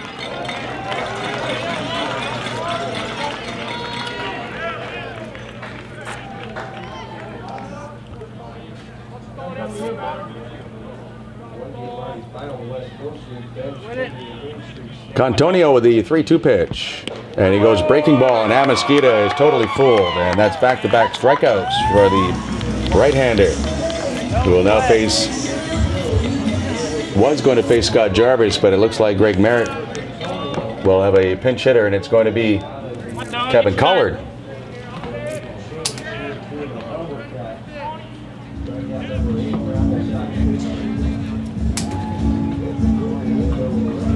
Collard was 0 for 3 last night and 0 for 8 thus far in the series, and 1 for his last 20. But it just takes 1 swing. Applesox outfielders are all right in front of the warning track. They will give up a single. They don't want anything over their head. You can't play any deeper than they are. The pitch from Cantonio. And that's low for a ball.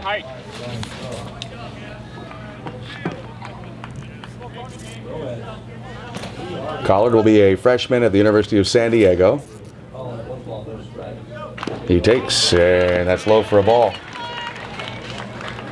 Hit .413 in high school this spring. And in talking to his coaches last night after the game, they said Collard just sort of hit the wall right now. Kevin is tired. That's why he's 1 for 20 all of a sudden. He hits this one down the right field side, but that will hook foul. So they've given him today off until now. Not sure if he'll play against Langley Tuesday, Wednesday. Those are non-league games. Good time for a youngster to get some rest and be ready to go on Friday of next week against Corvallis on the road. And then Monday on July 6th, the HarbourCats are back home in West Coast League play against Kitsap. This is line to left, but it'll hang up for the left fielder, and the catch is made by Amaral. So extra innings on a Sunday afternoon. 10-10 is your score on Shaw TV and HarbourCats.com.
It's free baseball on a Sunday afternoon as we head to the 10th. And the game is tied, 10-10. So Josh Mitchell stays on the mound, and he will face Keston Hira, who hits the first pitch foul out of play.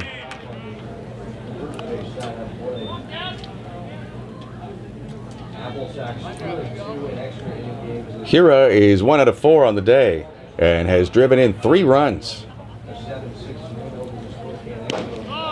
The pitch, strike.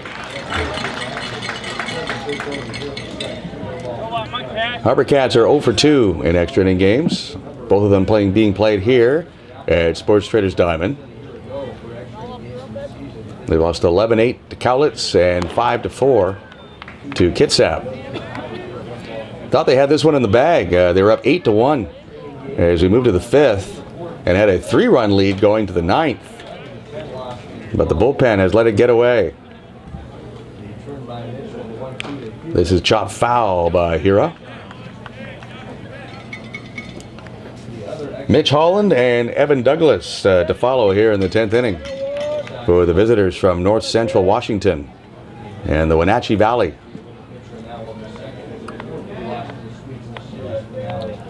They'll play against Walla Walla to finish this road trip, which started on Friday, and the pitch is fouled back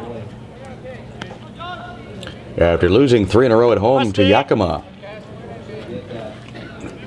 The Applesox have enjoyed their stay here in British Columbia. Wins on Friday and Saturday, and they're trying to steal one here on Sunday afternoon. This is fouled and near the HarbourCats first base dugout. 10 runs on 17 hits for Wenatchee. 10 runs on 11 hits for the HarbourCats.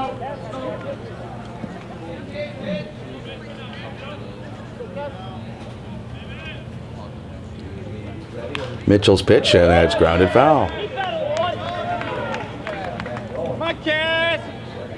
Hero from Valencia, California.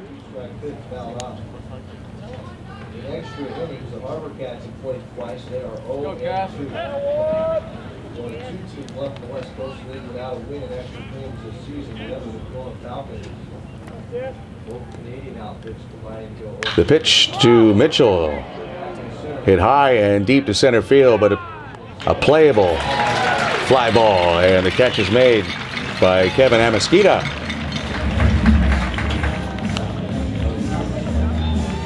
First baseman number 26, Mitchell Holland. Mitchell Holland is 1 out of 5 today.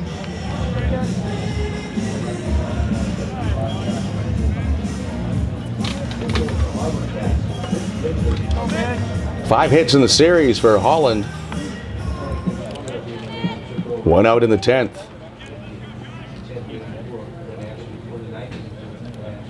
A swing and a miss on the pitch by Mitchell.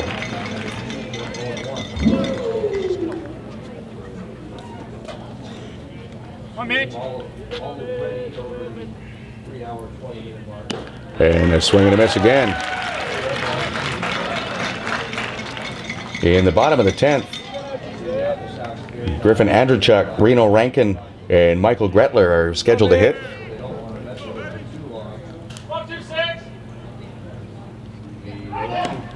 Holland takes low for a ball. 1,114 the announced attendance here today after 1,475 last night and 1,393 on Friday.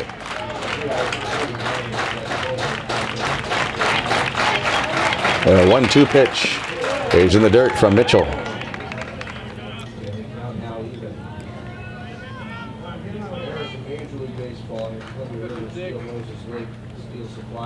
Michael Gretler is the third baseman. Alex Degodi is now at shortstop with Griffin Andrechuk at second.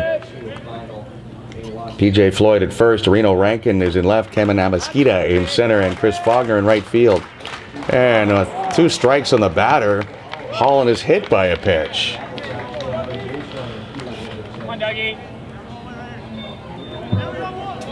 Evan Douglas will bat. He is 3 for 5 on the day. He had a double and 2 singles. Since then, he has struck out and fouled out.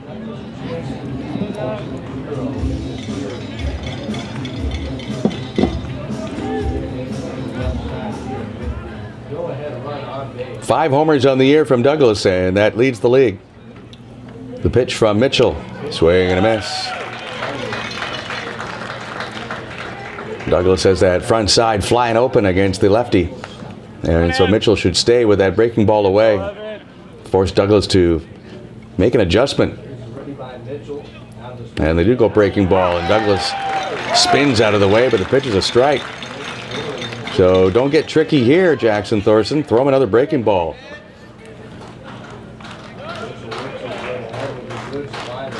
The 0-2 pitch from Josh Mitchell, and they go fastball low and away.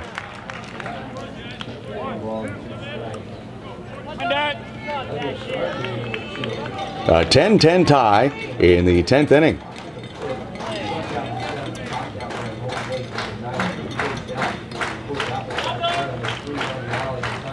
The pitch, and the breaking ball is popped up. Griffin Andrechuk, a step onto the outfield grass, will make the catch.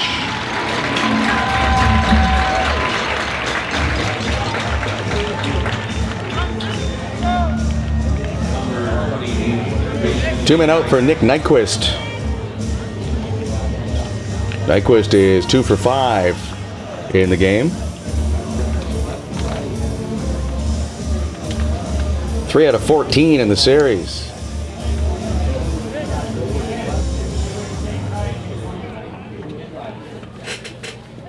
.10 in the 10th. Runner at first base with 2 men out, and the pitch from Mitchell is below the knees, ball 1.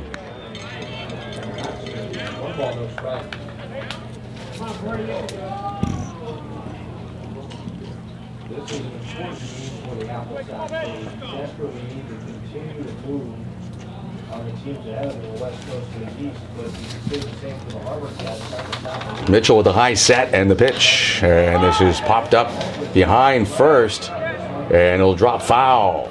And that is good news for the HarbourCats because Andrechuk nor Faulkner could get to it.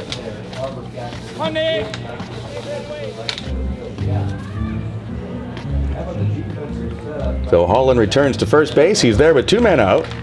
Nick Nyquist the batter. 1 ball, 1 strike.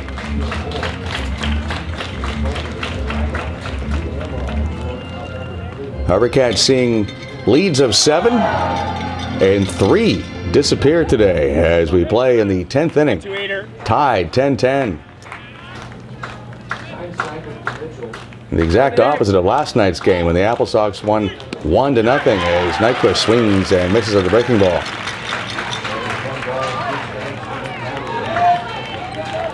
Gretler at third base going steady with that third base foul line. Now he moves a couple of steps to his left. P.J. Floyd over at first base holding on the runner Mitchell. Holland. And Josh Mitchell steps off the rubber for a moment. A ball and 2 strikes with 2 men out. The pitch to Nick Nyquist is a curveball low. And the appeal denied by Dan Rogers.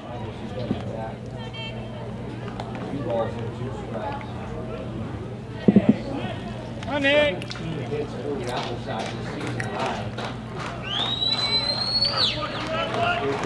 2 balls, 2 strikes with 2 men out.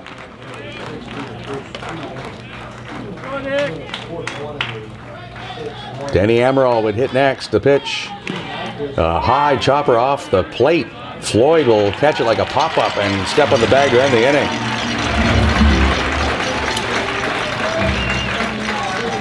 We go to the bottom of the 10th inning. It's a 10-10 tie at Sports Traders Diamond on Shaw TV and HarbourCats.com.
Watch out.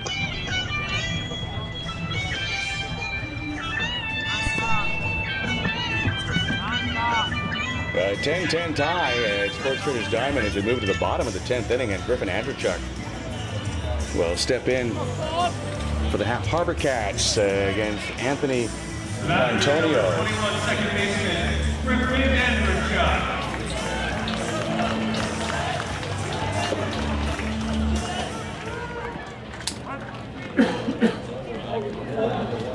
Second inning of work for Contonio, and the first pitch in the dirt, ball 1. Andrechuk today is 2 for 4. A couple of base hits. He has stolen 2 bases. He has scored a run. 5'10", 185. Plays collegiately at Seattle University from Nanaimo.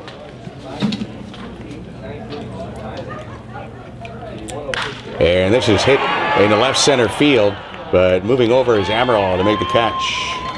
Well hit, but it's the first out of the 10th. Number 7, left fielder. Reno Rankin is 1 for 4. He has scored 2 runs today. He's also struck out twice.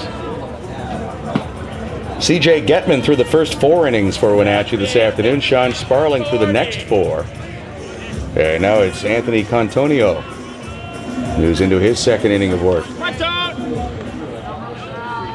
Wenatchee started the day 7-10. Curveball is high to the left-hand hitter. 1 ball, no strikes.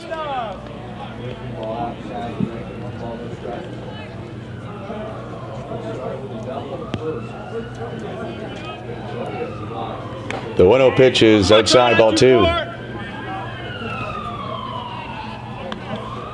Both bullpens are silent at the moment.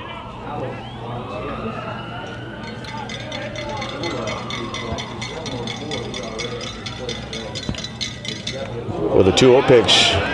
Skips up to the plate, and we'll see what they rule here. No original call on hit by pitch, although it appeared that Contonio was hit, but did he swing? And Greg Merritt wants somebody to make a ruling here.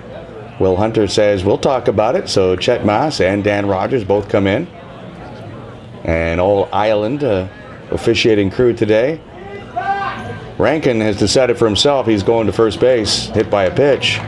But if he swung at the pitch, then that takes precedent over whether or not you were hit. Chet Maas, the senior member of the crew.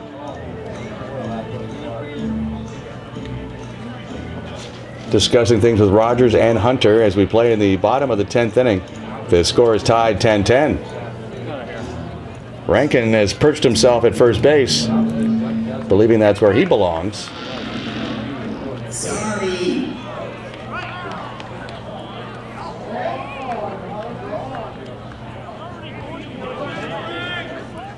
And they're going to call it a strike, so they're going to say he did swing.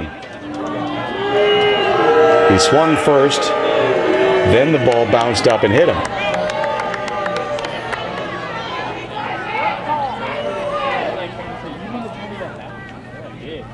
So Merritt is having Reno Rankin show Will Hunter where the ball hit him, but it doesn't matter if they say he swung.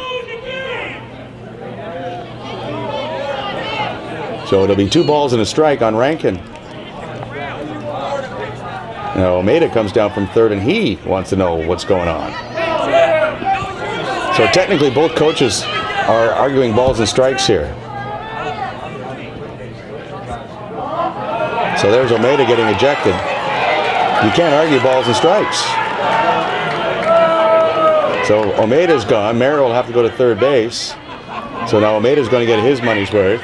And Chet Maas, as the crew chief, will come down and try to help out Will Hunter. And Dan Rogers also coming down. But Merritt's going to get in between the two of them.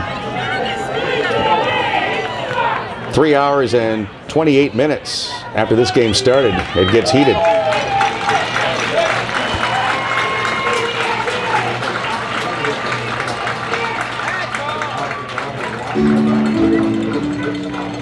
It's a 10-10 tie in the 10th inning. Almeida making the long walk down towards the locker rooms, which are underneath the football grandstands down the right field side. And Dan Rogers now getting an earful from Almeida because Dan is handy.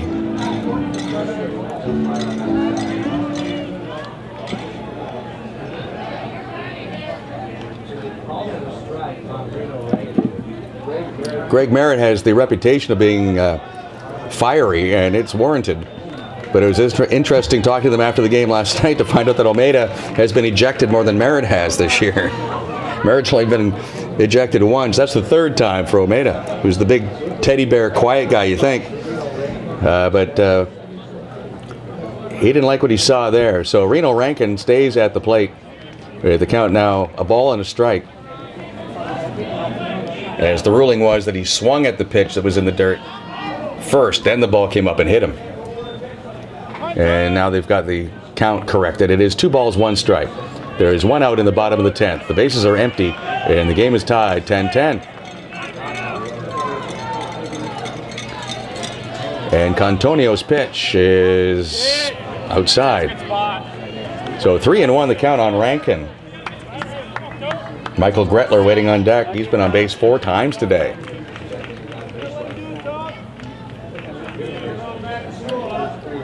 The pitch popped up. Nick Nyquist will be in foul territory and make this catch.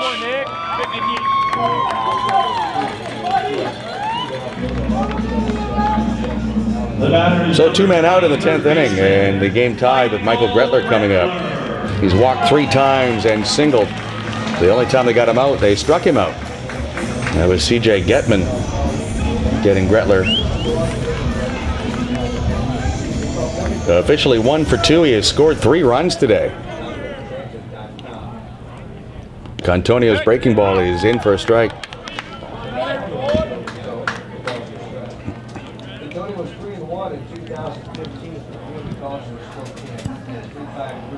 The pitch from Contonio, another breaking ball, and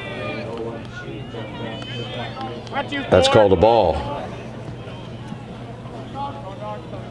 1-1 the count. 10-10 is the score in the 10th inning. That fastball is away. 2-1 the count.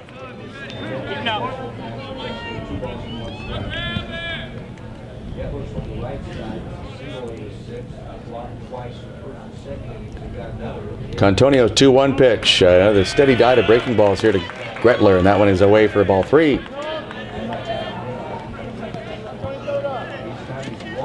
Jake Priest would be next for the HarbourCats if Gretler can get aboard here with 2 men out. This is foul to the screen behind home plate, and then becomes a souvenir in the first row.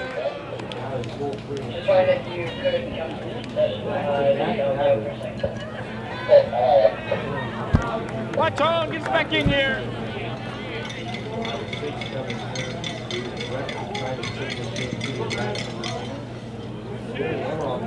Contonio with the 3-2 pitch to Gretler, and it's line and a great catch at shortstop.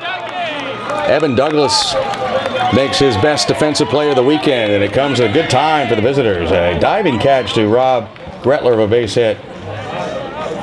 So we'll play the 11th inning. It's a 10-10 tie on Shaw TV and HarbourCats.com.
We will play the 11th inning at Sports Traders Diamond.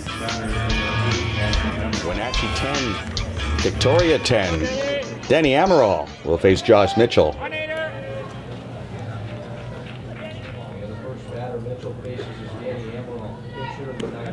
Breaking ball is in and over, strike 1. Michael Gretler even with the bag at third, aware of the fact that Amaral earlier in the series was hitting leadoff, so capable of putting a bunt down. He had 2 hits on Friday night. Was 0 for 4 last night and had most of today off. Pitch high for a ball. He came in to pinch hit and was hit by a pitch by Kyle Francis.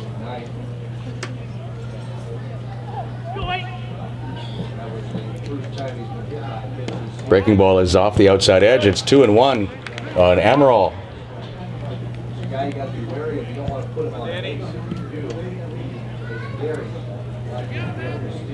Amaral hitting .313.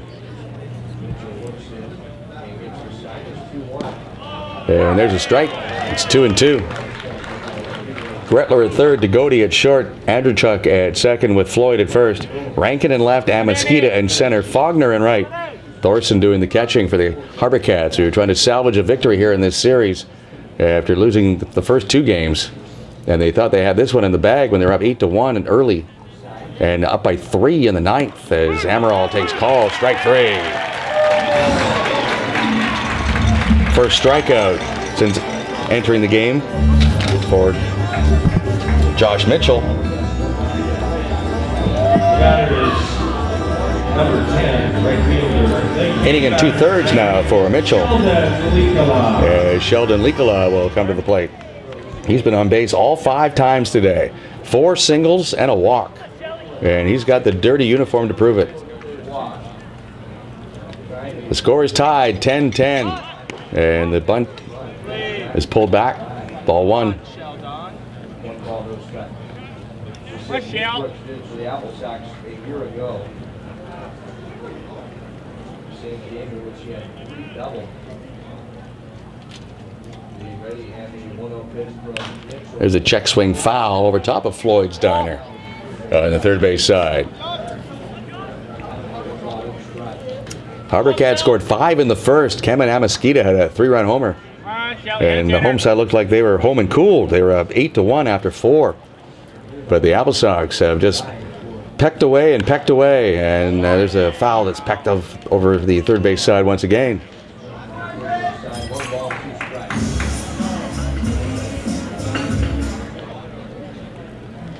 Two in the 5th, 3 in the 6th, 1 in the 8th, and then the 3 needed in the 9th inning to tie the game.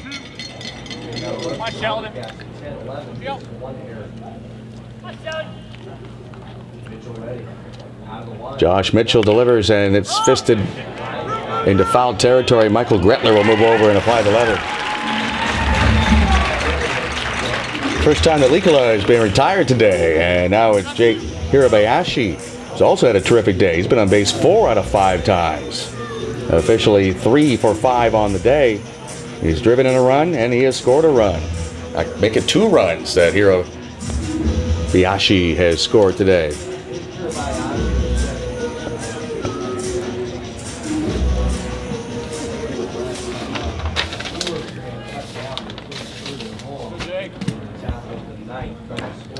Strike 1 from Josh Mitchell.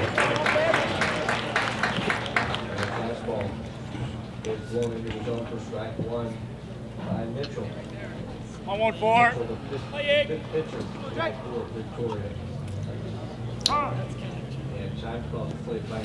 Score is tied 10-10 as we play in the 11th inning. On a muggy, overcast afternoon on the South Island.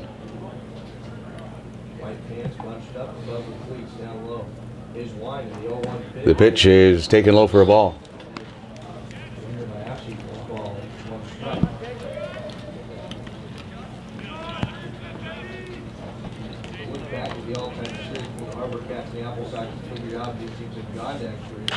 This pitch is fouled out of play.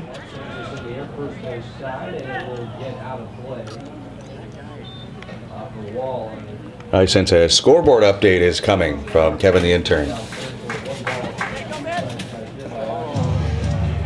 We're in overtime, if you wanted to use a hockey or lacrosse term.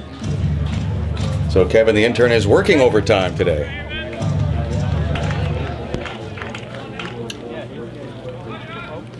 Probably worthy of a second hot dog.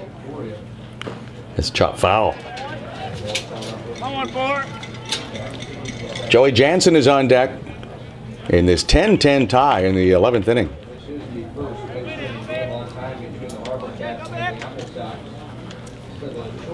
So that Barclays Fine Jewelers Diamond Dig has definitely been put on hold here. Someone was going to win a $1,000 gift certificate to Barclays in Oak Bay. And they thought they were going to do that about 45 minutes ago. Somebody could be wearing that ring by now. But the Applesox had other ideas. They're liking their stay here on Vancouver Island. So they have come up with 3 in the 9th to tie. And here we are in the 11th now. West Coast League scoreboard brought to you by Sports Traders. Spring into savings with new disc golf products at Sports Traders on Discovery. So the Bend Elks saw their 10-game winning streak come to an end today as Hirabayashi strikes out. Cowlitz won that game 10-6. HarbourCats trying to win this game 11-10. As we go to the bottom of the 11th inning on Shaw TV and HarbourCats.com.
bottom of the 11th inning of a 10-10 tie.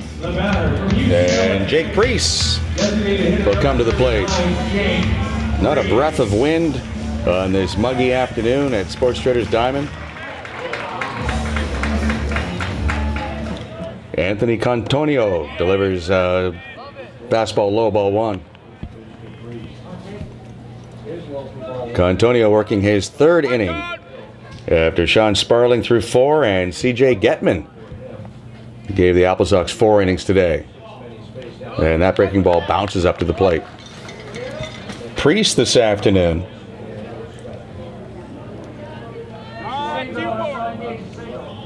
is officially 0 for 2, but he's been on base 4 times. That fastball is right at the belt inside.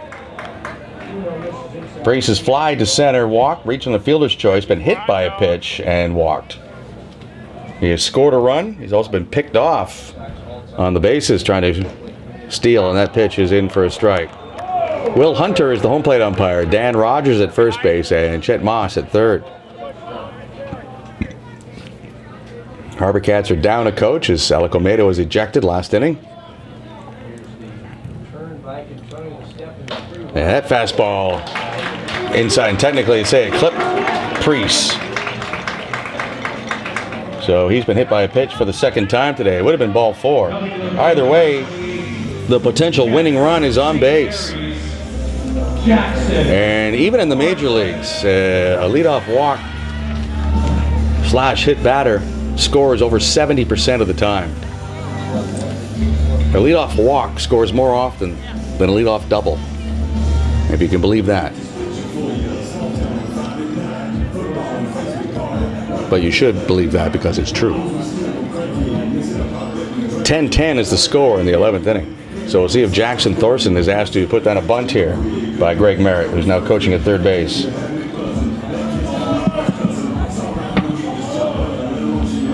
Thorson today has 3 hits and has drawn a walk, and now we have meetings all over the place, as we see often in the West Coast League. Defense, of course, these players all play at different universities, so they don't get spring training together. They don't get to practice defense together. So when it comes down to who's going where and what sign means what, they do a lot of talking about it, as they need to.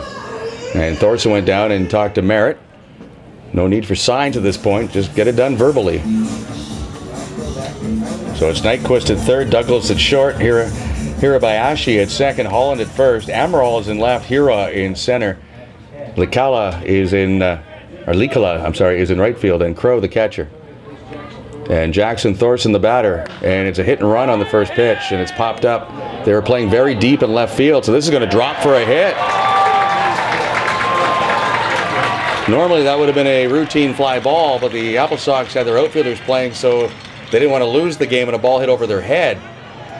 That's called the no doubles defense, but in this case it backfires, and Jackson Thorson is 4 out of 5 today.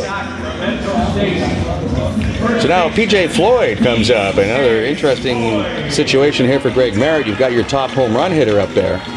He leads the team with 3. He is second on the team in RBI with 13, but conventional wisdom says first and second, nobody out, you're at home, in extra innings, you bunt.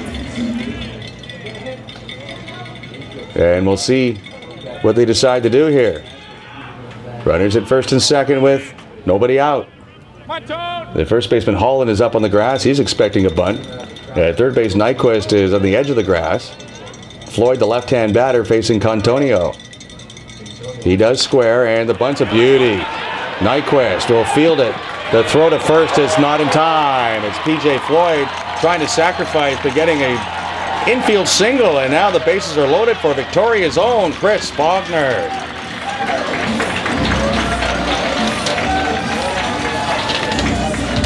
Thirteenth hit of the day for the HarbourCats. Bases loaded, nobody out. In a 10-10 tie in the 11th inning. The batter is number 23 from Salt Lake Community College. All that noise from the crowd just woke up Kevin the intern. Wow, what's really? Something good's happening? Yeah. You woke up just in time. Infield is in all the way around. Outfield has to move up now to get to their throwing distance. All Faulkner has to do is get the ball to the outfield, and this game is over. Left-hand hitter has a couple of hits today. He's been aboard 3 times. The pitch from Contonio is a curveball high. Faulkner has struck out in his last 2 at-bats. And after a hot start, has been slumping lately, but he put a big smile on everybody's face. If he can end the ball game right here. Chris came in batting .231. Officially 2 for 4 on the day. Getting his average up over 250. It's a 10-10 tie in the 11th inning. Bases are loaded. Contonio with the pitch, and it's high and away again.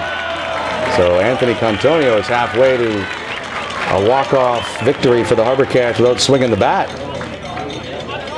HarbourCats are 0-2 in extra inning games so far this year, and 2-4 in one-run games. A 10-10 tie. The pitch to Faulkner. High and away again, ball 3. So you know Faulkner has the take sign. In fact, Merritt doesn't even have to give it to him. In fact, he'll probably be taking twice. Down at third base is Jake Priest. He was hit by a pitch. Thorson and Floyd both with base hits. They're at second and first respectively. In the 11th inning of a 10-10 game. Contonio's pitch.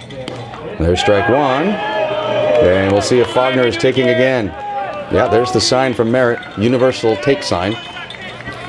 Index finger extended. Not trying to trick anybody here. If it's ball 4, the HarbourCats win. Anthony Contonio from Missouri with the pitch to Faulkner. And it's on the outside corner. Strike 2.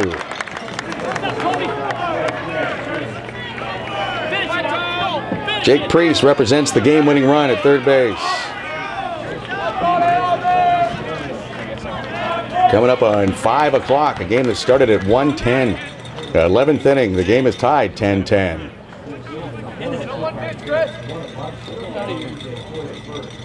Anthony Contonio with the pitch to Chris Faulkner. 3-2 is the count.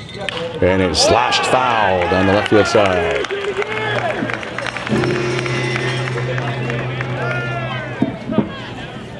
We thank you for your live tweets today at #HarbourCats. And we'll talk to you again at 6:30 on Tuesday night when the Langley Blaze are here. But right now we're trying to wrap things up in the 11th inning. Contonio with a 3-2 pitch to Faulkner.